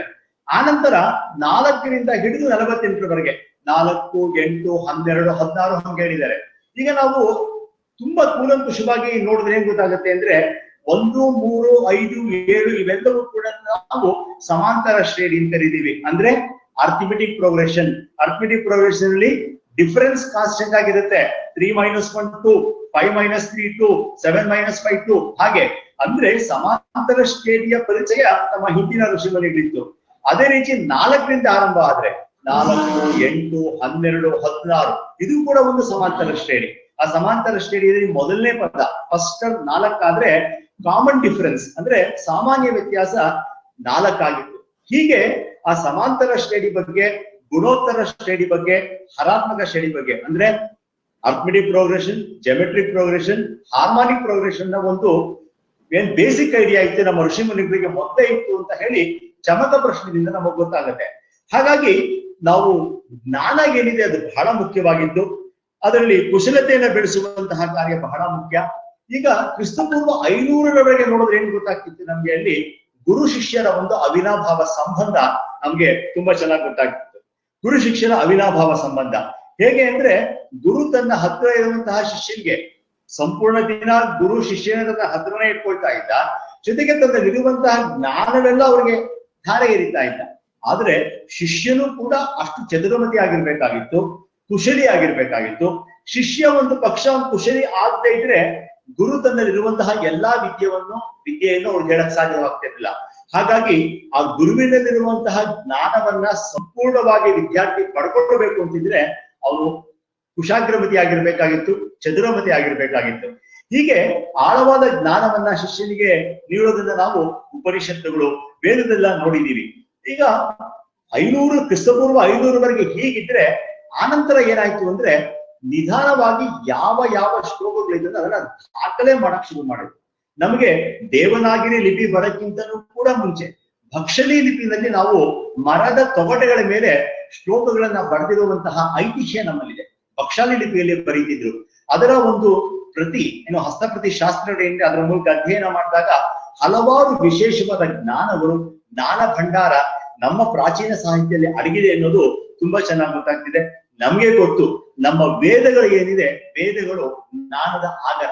ಅದರಲ್ಲಿ ಕೇವಲ ಗಣಿತ ಅಲ್ಲ, ಆ ಗಣಿತದ ಜೊತೆಗೆ ಖಗೋಳಶಾಸ್ತ್ರ ಮತ್ತೆ ವಿಜ್ಞಾನದ ವಿವಿಧ ಭಾಗಗಳು ಮತ್ತೆ ಜ್ಯೋತಿಷ್ ಶಾಸ್ತ್ರ, ಇದ್ರ ಬಗ್ಗೆ ಹಲವಾರು ಅಧ್ಯಯನ ಇತ್ತು. ಈಗ ನಾವು ಋಗ್ವೇದನ ತೆಗೆದುಕೊಂಡ್ರೆ ಋಗ್ವೇದದಲ್ಲಿ 10,589 ಶ್ಲೋಕಗಳಿದೆ. ಅದೆಲ್ಲವೂ ಕೂಡ ಏನ್ ಹೇಳ್ಕೊಡುತ್ತೆ ನಮ್ಗೆ ಅಂದ್ರೆ ಜ್ಞಾನವನ್ನ ತಿಳಿಸುತ್ತೆ ಋಗ್ವೇದ. ಅದರಲ್ಲಿರುವಂತಹ 10,589 ಶ್ಲೋಕದಲ್ಲೂ ಕೂಡ ಜ್ಞಾನದ ಭಂಡಾರ ಇದೆ. ಹಾಗೆ ಯಜುರ್ವೇದದಲ್ಲಿ ತೆಗೆದುಕೊಂಡ್ರೆ 1975 ಮಂತ್ರಗಳಿದೆ. ಇದು ಕರ್ಮಕಾಂಡವನ್ನ ತಿಳಿಸ್ತಾ ಹೋಗುತ್ತೆ. ಹಾಗೆಯೇ ಸಾಮವೇದ ತೆಗೆದುಕೊಂಡ್ರೆ ಅದರಲ್ಲಿ 1875 ಮಂತ್ರಗಳಿದೆ. ಆ 875 ಮಂತ್ರಗಳು ಕೂಡ ಉಪಾಸನೆಯ ಬಗ್ಗೆ ಅದು ಅಧ್ಯಯನ ಮಾಡುತ್ತೆ. ಹಾಗೇನೆ ಬಹಳ ಮುಖ್ಯವಾಗಿದ್ದು ಅಥರ್ವಣ ವೇದ. ಅಥರ್ವಣ ವೇದದಲ್ಲಿ ಸರಿಸುಮಾರು 6,000 ಅನ್ಕೋಬಹುದು. ಅಂದ್ರೆ ನಿಖರವಾಗಿ 5,977 ಮಂತ್ರಗಳಿದೆ. ಅದರಲ್ಲಿ ಅಡಗಿರೋದೇ ವಿಜ್ಞಾನ. ವಿಜ್ಞಾನ ಅಂದ್ರೆ ವಿಜ್ಞಾನದ ಹಿಂದೆ ಗಣಿತದ ಒಂದು ಹಲವಾರು ಜ್ಞಾನವೂ ಕೂಡ ಅಥರ್ವಣ ವೇದದಲ್ಲಿ ಅಡಗಿದೆ. ಈ 4 ವೇದಗಳನ್ನ ಅಧ್ಯಯನ ಮಾಡ್ಬಿಟ್ರೆ ಸಂಪೂರ್ಣ ಜ್ಞಾನವೂ ಕೂಡ ನಮಗೆ ಸಿಕ್ಕ ಹಾಗೆ. ಆದ್ರೆ ಜೀವಿತ ಅವಧಿಯಲ್ಲಿ ಅಷ್ಟೊಂದು ಓದಕ್ಕಾಗತ್ತಾ ಅನ್ನುವಂತಹ ಪ್ರಶ್ನೆ ನಮ್ಮೆಲ್ಲರಿಗೂ ಕೂಡ ಬಹಳ ಕಾಡುತ್ತೆ. ಈಗ ನಾವು ಆಗ್ಲೇ ಜೋಶಿ ಸರ್ ಅವರು ನಮ್ಮ ಪರಿಚಯ ಮಾಡ್ಕೊಡ್ಬೇಕಂತ ಹೇಳಿ ಹಲವಾರು ಗಣಿತ ಶಾಸ್ತ್ರಜ್ಞರು ಬಹಳ ಕೆಲಸವನ್ನ ಮಾಡಿದ್ದಾರೆ. ನಾವು ವಿಶ್ವಪೂರ್ವದಲ್ಲಿ ಬಹಳ ಹಿಂದೆ ನೋಡಿದ್ರೆ ಯಾಜ್ಞವಲ್ಕ್ಯದ ಬಗ್ಗೆ ನೋಡ್ತೀವಿ. ಹಲವಾರು ಗಣಿತದಲ್ಲಿ ಹಲವಾರು ಸಮೀಕರಣವನ್ನ ರಚನೆ ಮಾಡಿ ಹಲವಾರು ಆಳವಾದ ಅಧ್ಯಯನ ಮಾಡಿದ್ರು. ಶತಪಥ ಬ್ರಾಹ್ಮಣದಲ್ಲಿ ನಮಗೆ ಇದರ ಉಲ್ಲೇಖ ಸಿಗುತ್ತೆ. ಅಂದ್ರೆ ಈ ಗಣಿತದ ಉಲ್ಲೇಖ ಶತಪಥ ಬ್ರಾಹ್ಮಣದಲ್ಲಿ ಸಿಗುತ್ತೆ. ಹಾಗೆ ಲಗಾದ ಅವರು ಖಗೋಳಶಾಸ್ತ್ರದಲ್ಲಿ ಆಳವಾದ ಅಧ್ಯಯನ ಮಾಡಿದ್ರು. ಹಾಗೆ ಆಗ್ಲೇ ಹೇಳ್ದಂಗೆ ಬೌಧಾಯನ, ಆಪಸ್ತಂಭ, ಕಾತ್ಯಾಯನ, ಪಾಣಿನಿ, ಪಿಂಗಲ ಇವೆಲ್ಲರೂ ಕೂಡ ಬಹಳ ಕೆಲಸವನ್ನ ಗಣಿತಶಾಸ್ತ್ರದ ವಿಷಯದಲ್ಲಿ ಮಾಡಿದ್ದಾರೆ. ಆ ನಂತರ ಕಾಲದಲ್ಲಿ ಆರ್ಯಭಟ, ವರಾಹ ಮಿಹಿರ, ಭಾಸ್ಕರಾಚಾರ್ಯ, ಬ್ರಹ್ಮಗುಪ್ತ, ವಿರಹಂಕ, ಶ್ರೀಧರ, ಗೋವಿಂದ ಸ್ವಾಮಿ, ಮಹಾವೀರಾಚಾರ್ಯ ಇವರೆಲ್ಲರೂ ಕೂಡ ಸಾಕಷ್ಟು ಕೆಲಸವನ್ನ ಮಾಡಿದ್ರು. ಆದ್ರೆ ಇದರ ದೌರ್ಭಾಗ್ಯ ಅಂದ್ರೆ ಇವರೆಲ್ಲರೂ ಮಾಡಿದಂತಹ ಕೆಲಸ ಜಗತ್ತಿನ ತಲುಪಲಿಲ್ಲ. ಇವರೇ ಜ್ಞಾನದಿಂದ ಪ್ರೇರಿತರಾಗಿ ವಿದೇಶಿಯರು ಹೊಸದನ್ನ ಕಂಡು ಹಿಡಿದ್ವಿ ಅಂತ ಹೇಳಿ ಅವರ ಮೂಲಕ ಹೆಸರು ಮಾಡ್ಕೊಂಡ್ರು. ಆದ್ರೆ ಅದಕ್ಕೆ ಮೂಲ ಕಾರಣಕರ್ತರಾದ ಮೂಲ ಪುರುಷರಾದಂತಹ ಭಾರತೀಯರ ಹೆಸರು ಹೊರಗಡೆ ಬರದಿರೋದೇ ದೌರ್ಭಾಗ್ಯ. ಈಗ ನಾವು ಬಹಳಷ್ಟು ಹೇಳೋದಿದೆ, ಆದ್ರೆ ಕೆಲವು ವಿಷಯಗಳಲ್ಲಿ ಈ ಭಾರತೀಯರ ಸಾಧನೆ ಹೇಗಿದೆ, ಈ ಜನಸಾಮಾನ್ಯರಿಗೆ ನಮ್ಗೆಲ್ಲರಿಗೂ ಕೂಡ ಗೊತ್ತಿರೋ ಹಾಗೆ ಕೆಲವೊಂದು ವಿಷಯಗಳಿದೆ ಗಣಿತದಲ್ಲಿ. ಅದರಲ್ಲಿ ಏನೇನು ಸಾಧನೆ ಮಾಡಿದೆ, ಅದರಲ್ಲಿ ಭಾರತೀಯರ ಕೊಡುಗೆ ಏನು ಅನ್ನೋದನ್ನ ಸ್ವಲ್ಪ ಮಟ್ಟಿಗೆ ತಿಳ್ಕೊಳ್ಳೋಣ. ಈಗ ಮೊಟ್ಟ ಮೊದಲನೇ ಹೇಳ್ಬೇಕಾದ್ರೆ ಆದ್ರಿಂದ ಕಥೆ ಎಲ್ಲರಿಗೂ ಗೊತ್ತಿರೋ ವಿಷಯ, 0ನ ಸಂಖ್ಯೆ ಅಂತ ಗುರುತಿಸಿದ್ದು ಭಾರತೀಯರೇನೆ. ಶೂನ್ಯಂ ಅನ್ನುವಂತಹ ಪದವನ್ನ ಹುಟ್ಟುಹಾಕಿದವರೇ ಭಾರತೀಯರು. ಈಗ ಅದೆಲ್ಲವೂ ಕೂಡ ಪದ್ಯದ ರೂಪದಲ್ಲಿ, ಶ್ಲೋಕದ ರೂಪದಲ್ಲಿ ನಮ್ಮ ಹಲವಾರು ವೇದಗಳಲ್ಲಿ ಇದರ ಬಗ್ಗೆ ಉಲ್ಲೇಖ ಇದೆ. ಆದ್ರೆ ಈ ಸಂದರ್ಭದಲ್ಲಿ ನಾವು ಒಂದು ಹೇಳಬೇಕು, ಪಿಂಗಲ ಅಂತ ಒಬ್ಬ ಶ್ರೇಷ್ಠ ಮುನಿ, ಆ ಪಿಂಗಲಾಚಾರ್ಯರು ಈ ಬೈನರಿ ನಂಬರ್ಸ್ ಅಂತ ನಾವೇನು ಇವತ್ತು ಓದ್ತಾ ಇದೀವಿ, 0 ಮತ್ತು 1 ಬೈನರಿ ನಂಬರ್ಸ್, ಅದನ್ನ ಹುಟ್ಟುಹಾಕಿದವರೇ ಪಿಂಗಲಾಚಾರ್ಯರು. ಅವರು ಅದರ ಬಗ್ಗೆ ಆಳವಾದ ಅಧ್ಯಯನ ಮಾಡ್ತಾರೆ. ಅವರು 0ಯನ್ನ ಫಸ್ಟ್ ಬರೀತಾರೆ, 0ಯನ್ನ ಉಲ್ಲೇಖ ಮಾಡ್ತಾರೆ. 0 ಮತ್ತು 1 ಆ ಬೈನರಿ ನಂಬರ್ಸ್ ಅಂತ, ವಿಮಾನ ಸಂಖ್ಯೆಗಳು ಅಂತ ಹೇಳ್ತಾರೆ. ಆದ್ರೆ ನಾವು ಬಹಳ ಇದ್ರ ಮುಂದೆ ಹೋಗ್ತಿದೀವಿ. ಹೇಳ್ತಾರೆ ಫ್ರಮ್ ನಥಿಂಗ್ ಕೇಮ್ ಎವರಿಥಿಂಗ್ ಅಂತ. ಅಂದ್ರೆ ನಥಿಂಗ್ ಅಂದ್ರೆ ಶೂನ್ಯಕ್ಕೆ ನಾವು ನಥಿಂಗ್ ಅಂತ ಹೇಳಿದ್ವಿ, ಫ್ರಮ್ ನಥಿಂಗ್ ಕೇಮ್ ಎವರಿಥಿಂಗ್ ಅಂತ. ಆಮೇಲೆ ಆರ್ಯಭಟ ಈ ತನ್ನ ಆರ್ಯಭಟೀಯಮಲ್ಲಿ ವಿಶೇಷವಾದಂತಹ ಇದಕ್ಕೆ 0ಗೆ ಮಹತ್ವವನ್ನು ನೀಡಿದ್ದಾರೆ. ಅದರ ಒಂದು ವಿವರಿಸಿದ್ದಾರೆ. ನಾವು ಆರ್ಯಭಟೀಯಮಲ್ಲಿ ನೋಡ್ಬೋದು, ಏಕಂ, ಶತಂ, ಸಹಸ್ರಂ, ದಶಸಹಸ್ರಂ ಅಂತ ಹೀಗೆ ಬರ್ಕೊಂಡು ಹೋಗ್ತಾರೆ ಅವರು. ಅಂದ್ರೆ 0ಯ ಬಗ್ಗೆ ಉಲ್ಲೇಖವನ್ನ ಮಾಡಿದ್ದು ಕೂಡ ಅಷ್ಟೇನೆ ಅವರೇನೆ. ಆದ್ರೆ 7ನೇ ಶತಮಾನದಲ್ಲಿ ಬ್ರಹ್ಮಗುಪ್ತ ತನ್ನ ಬ್ರಹ್ಮಸ್ಫುಟ ಸಿದ್ಧಾಂತ, ಬ್ರಹ್ಮಗುಪ್ತ ಅವ್ರದ್ದು ಬಹಳ ಶ್ರೇಷ್ಠವಾದ ಗ್ರಂಥ ಬ್ರಹ್ಮಸ್ಫುಟ ಸಿದ್ಧಾಂತ ಅಂತ. ಅದರಲ್ಲಿ 0ಯನ್ನ ಉಪಯೋಗಿಸೋದಕ್ಕೆ ನಿಯಮಗಳನ್ನ ಹೇಳ್ಬಿಟ್ರು ಅವರು. ಅಲ್ಲಿವರೆಗೆ ಯಾರಿಗೂ ಗೊತ್ತಿರ್ಲಿಲ್ಲ. ಅಂದ್ರೆ ನಮ್ಗೆ ಈಗ ಹೇಳ್ತೀವಿ ಸುಲಭ ಅಂತ, ಆದ್ರೆ ಆಗಿನ ಕಾಲದಲ್ಲಿ ಅದೇ ಒಂದು ದೊಡ್ಡ ಸಾಧನೆ ಆಗಿತ್ತು. 1 + 0 ಒಂದೇ ಆಗುತ್ತೆ, 1 - 0 ಒಂದೇ ಆಗುತ್ತೆ, 1 × 0 0 ಆಗುತ್ತೆ ಅನ್ನುವಂತಹ ವಿಷಯವನ್ನ ತಿಳಿಸಿ 0ಯನ್ನ ಒಂದು ಸಂಖ್ಯೆ ಅಂತ ಘೋಷಿಸ್ತಾರೆ. ಅದು ಸಾಧನೆ. ನಾಗ್ಲೇ ಹೇಳಿದೆ, ಪಿಂಗಲಾಚಾರ್ಯರು ಮಾಡಿರುವಂತಹ ಸಾಧನೆ ಅದ್ಭುತ. ಇವತ್ತು ಕೂಡ ಪ್ರಥಮ PUCಯ ಒಂದು ನಾವು ಪಠ್ಯ ಪುಸ್ತಕ ತೆಗೆದುಕೊಂಡ್ರೆ ಅದರಲ್ಲಿ ಪಿಂಗಲ ಅವರ ಒಂದು ಹೆಸರನ್ನ ಹೇಳಿದ್ದಾರೆ. ಯಾಕೆಂದ್ರೆ ಆ PUC ಗಿಂತ ಮುಂದೆ ಮೇಲೆ ಹೋಗೋ ಎಲ್ಲಾ ವಿದ್ಯಾರ್ಥಿಗಳು ಬೈನಾಮಿಯಲ್ ಥಿಯರಮ್ ಅಂತ ಒಂದು ಕಲಿತಾರೆ, ಬೈನಾಮಿಯಲ್ ಥಿಯರಮ್ ಅಂತ. ಈಗ ಅದಕ್ಕಿಂತ ಬೈನಾಮಿಯಲ್ ಥಿಯರಮ್ಗೆ ಬೇಸ್ ಹೇಗೆ ಅಂದ್ರೆ ನಮ್ಗೆಲ್ಲರಿಗೂ ಗೊತ್ತು. ಒಬ್ಬ ನೀವು ಮ್ಯಾಥಮೆಟಿಕ್ಸ್ ಸ್ಟೂಡೆಂಟ್ ಅಂದ್ರೆ ಅವ್ರೇನ್ ಹೇಳ್ತಾರೆ, ನೀವು A+B ದ ಹೋಲ್ ಸ್ಕ್ವೇರ್ ಗೊತ್ತಾ ಅಂತ ಕೇಳ್ತಾರೆ. ಅದು ಕಾಮನ್, ಅದು A+B ದ ಹೋಲ್ ಸ್ಕ್ವೇರ್ ಗೊತ್ತಾ ಅಂತ ಕೇಳ್ತಾರೆ. ಹೌದು, A+B ದ ಹೋಲ್ ಸ್ಕ್ವೇರ್ ಎಲ್ಲರಿಗೂ ಗೊತ್ತು. A² + 2AB + B² ಅಂತ ಹೇಳ್ತೀವಿ. A+B the whole cube, A³ + B³ + 3AB × A+B ಇದನ್ನ ಹೇಳ್ಬಿಡ್ತೀವಿ. ಆದ್ರೆ ಇದಕ್ಕೆ ಮುಖ್ಯವಾದಂತಹ ಬೇಸ್ ನ ಹಾಕೊಟ್ಟವರು ಪಿಂಗಲ ಅವರು. ನಾವ್ ಇವತ್ತು ಏನು ಪ್ಯಾಸ್ಕಲ್ಸ್ ಟ್ರಯಾಂಗಲ್ ಅಂತ ತುಂಬಾ ಫೇಮಸ್ ಆಗಿದೆ, ಎಲ್ಲರಲ್ಲೂ ಜನಜನಿತವಾಗಿದೆ, ಅದರ ಮೂಲವನ್ನ ಪಿಂಗಲರು ಕಂಡುಹಿಡಿದ್ರು. ಅವರು ಮೇರು ಪ್ರಸ್ತಾರವನ್ನ ಹೆಸರಿನಲ್ಲಿ ಅದನ್ನ ಕಂಡುಹಿಡಿದ್ರು. ಹಾಗಾಗಿ ನಾವು ಈ ಸೊನ್ನೆಯ ಬಗ್ಗೆ ಅಪಾರವಾದಂತಹ ಅಧ್ಯಯನವನ್ನ ನಮ್ಮ ಭಾರತೀಯರು ಮಾಡಿದ್ರು. ಪ್ರಪಂಚಕ್ಕೆ ವಿಶೇಷವಾದ ಕೊಡುಗೆಯನ್ನ ಸೊನ್ನೆಯ ಮೂಲಕ ಹೇಳಿದ್ರು. ಇನ್ನು ಮುಂದಿನ ವಿಷಯ ಹೇಳೋದಾದ್ರೆ, ಸೊನ್ನೆ ಮಾತ್ರ ಅಲ್ಲ, ನಾವು ಇವತ್ತು 10 ಸಂಖ್ಯೆಗಳನ್ನ ಉಪಯೋಗಿಸ್ಕೊತಾ ಇದೀವಿ ನೋಡಿ. 0, 1, 2, 3, 4, 5, 6, 7, 8, 9 ಈ 10 ಸಂಖ್ಯೆಗಳ ಸಂಖ್ಯಾ ಪದ್ಧತಿ ಏನಿದೆ ಅದನ್ನ ಪ್ರಪಂಚ ಕೊಟ್ಟವರೇ ಭಾರತೀಯರು ಅನ್ನೋದು ವಿಶೇಷ. ಅದಕ್ಕಿಂತ ಮುಂಚೆ ರೋಮನ್ನರು, ಬ್ಯಾಬಿಲೋನಿಯನ್ ಕೊಟ್ಟಿದ್ರು, ಇಲ್ಲ ಅಂತಲ್ಲ. ಆದ್ರೆ ನಮ್ಗೆಲ್ಲ ಗೊತ್ತು ರೋಮನ್ ಸಂಖ್ಯೆ ಹೇಗಿರುತ್ತೆ ಅಂತ. 1 ಬರೀತೀವಿ, 2 ಬರೀತೀವಿ, 3 ಬರೀತೀವಿ. ಒಂದೇ ಸಂಖ್ಯೆನ ಮತ್ತೆ ಮತ್ತೆ ಮತ್ತೆ ಮತ್ತೆ ಮತ್ತೆ ರಿಪೀಟ್ ಮಾಡ್ತೀವಿ. ಆದರೆ ಭಾರತೀಯರು ನೀಡುವಂತಹ ಸಂಖ್ಯಾ ಪದ್ಧತಿ ಏನಿದೆ 0 ಇಂದ 9ರವರೆಗೆ, ಅದು ವಿಶಿಷ್ಟ ವೈವಿಧ್ಯತೆಯಿಂದ ಕೂಡಿದೆ. ಒಂದು ಇನ್ನೊಂದ್ ತರ ಬರೆಯೋದಿಲ್ಲ ನಾವು. 0ನೇ ಬೇರೆ ತರ ಬರೀತೀವಿ, 1ನೇ ಬೇರೆ ತರ ಬರೀತೀವಿ, 9ನೇ ಬೇರೆ ತರ ಬರೀತೀವಿ. ಅದನ್ನ ಡಿಸ್ಟಿಂಗ್ವಿಶ್ ಮಾಡೋದಕ್ಕೆ ಅನುಕೂಲ ಆಗೋ ರೀತಿ ಮಾಡಿದ್ದೇ ಭಾರತೀಯ. ಭಾರತದಿಂದ ಅದು ಪರ್ಷಿಯಾ ಕಡೆ ಹೋಯ್ತು, ಪರ್ಷಿಯಾದಿಂದ ಅರಬ್ ದೇಶದವರು ಅದನ್ನ ಕಲ್ತ್ಕೊಂಡ್ರು, ಅರಬ್ ದೇಶದ ನಂತರ ಯುರೋಪ್ ದೇಶದಲ್ಲಿ ಕಲ್ತ್ರು.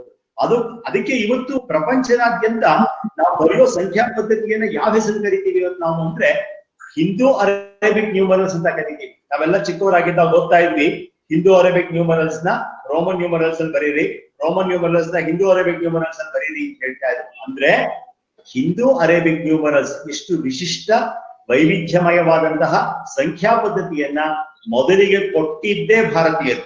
ಅದ್ರ ಹೇಳಿದ್ನಲ್ಲ, ನಾವು ಮೊದಲು ಕೊಟ್ಟಿದ್ವಿ ಭಾರತೀಯರು. ಅದರಿಂದ ಪರ್ಷಿಯನ್ ಹೋಯ್ತು, ಪರ್ಷಿಯಿಂದ ಅರಬ್ ದೇಶಕ್ಕೆ ಹೋಯ್ತು, ಅರಬ್ ರಾಷ್ಟ್ರಗಳಿಂದ ಯುರೋಪ್ ರಾಷ್ಟ್ರಗಳಿಗೆ ಹೋಯ್ತು. ಹಾಗಾಗಿ ಇವತ್ತು ಯುರೋಪ್ ರಾಷ್ಟ್ರದಲ್ಲಿ ವಿಶೇಷವಾದ ಗಣಿತೀಯ ಸಾಧನೆಗಳಾಗ್ತಿದೆ ಅಂದ್ರೆ ಅದಕ್ಕೆ ಮೂಲ ಕಾರಣ ನಾವು ಭಾರತ ಅಂತ ನಾವು ಹೆಮ್ಮೆಯಿಂದ ಹೇಳ್ಕೋಬಹುದು. ಸಂಖ್ಯಾ ಪದ್ಧತಿಯನ್ನ ಭಾರತೀಯರು ನೀಡಿದ್ರು. ಹಾಗಾಗಿ ವಿಶೇಷವಾದ ಸಾಧನೆ ಸಂಖ್ಯಾ ಪದ್ಧತಿ. ಮೊದಲಿಗೆ 0ನ ಕೊಟ್ಟಿದ್ದಾದ್ರೆ 0ಗೆ ನಂತರ ಬರುವಂತಹ ಸಂಖ್ಯೆಗಳನ್ನು ಕೂಡ ಈ ಪ್ರಪಂಚಕ್ಕೆ, ಈ ಜಗತ್ತಿಗೆ ನೀಡಿದ್ದು ಭಾರತೀಯ. ಆನಂತರ ನಾವೆಲ್ಲರೂ ಹೇಳ್ತೀವಿ, ಮ್ಯಾಥಮೆಟಿಕ್ಸ್ ಚಿಕ್ಕ ವಯಸ್ಸಿಂದ ಮಕ್ಕಳಿಗೆ ಏನು ಅಂದ್ರೆ ಅದು 3 ಭಾಗ ಇದೆ, ಅಂಕಗಣಿತ ಇದೆ, ಬೀಜಗಣಿತ ಇದೆ, ರೇಖಾಗಣಿತ ಇದೆ ಅನ್ನೋದು. ಅದಾದ್ಮೇಲೆ ಬೇರೆ ಬೇರೆ ಭಾಗಗಳಾಗುತ್ತೆ ಗಣಿತದಲ್ಲಿ. ಆದ್ರೆ ಅಂಕಗಣಿತ ಮತ್ತೆ ಬೀಜಗಣಿತದ ಒಂದು ಉಗಮ ಏನಾಗಿದೆ ಅದು ಭಾರತದಲ್ಲೇ ಆಗಿದ್ದು. ನಾವು ವೇದ ಕಾಲದಲ್ಲೇ ನಾವು ಇದನ್ನ ನೋಡ್ತೀವಿ.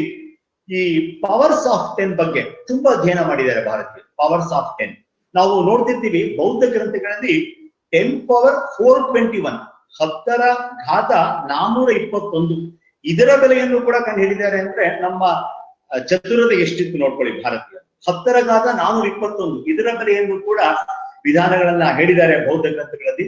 ಆದ್ರೆ ನಾವು ನೋಡ್ತಾ ಇರ್ತೀವಿ ಈ ಫಂಡಮೆಂಟಲ್ ಮ್ಯಾಥಮ್ಯಾಟಿಕಲ್ ಆಪರೇಷನ್ಸ್ ಅಂದ್ರೆ plus, minus, into, division, square root, cube root, ಈ ಎಲ್ಲವನ್ನು ಕೂಡ ನಾವು ನಮ್ಮ ವೇದದ ಗ್ರಂಥಗಳಲ್ಲಿ, ನಮ್ಮ ಹಲವಾರು ಗಣಿತ ಶಾಸ್ತ್ರಜ್ಞರ ಪುಸ್ತಕಗಳಲ್ಲಿ ನಾವು ನೋಡ್ಬೋದು. ಇದನ್ನೆಲ್ಲ ಪ್ರಾಚೀನ ಕಾಲದಲ್ಲೇ ಕೂಡ ನೋಡ್ಬೋದು.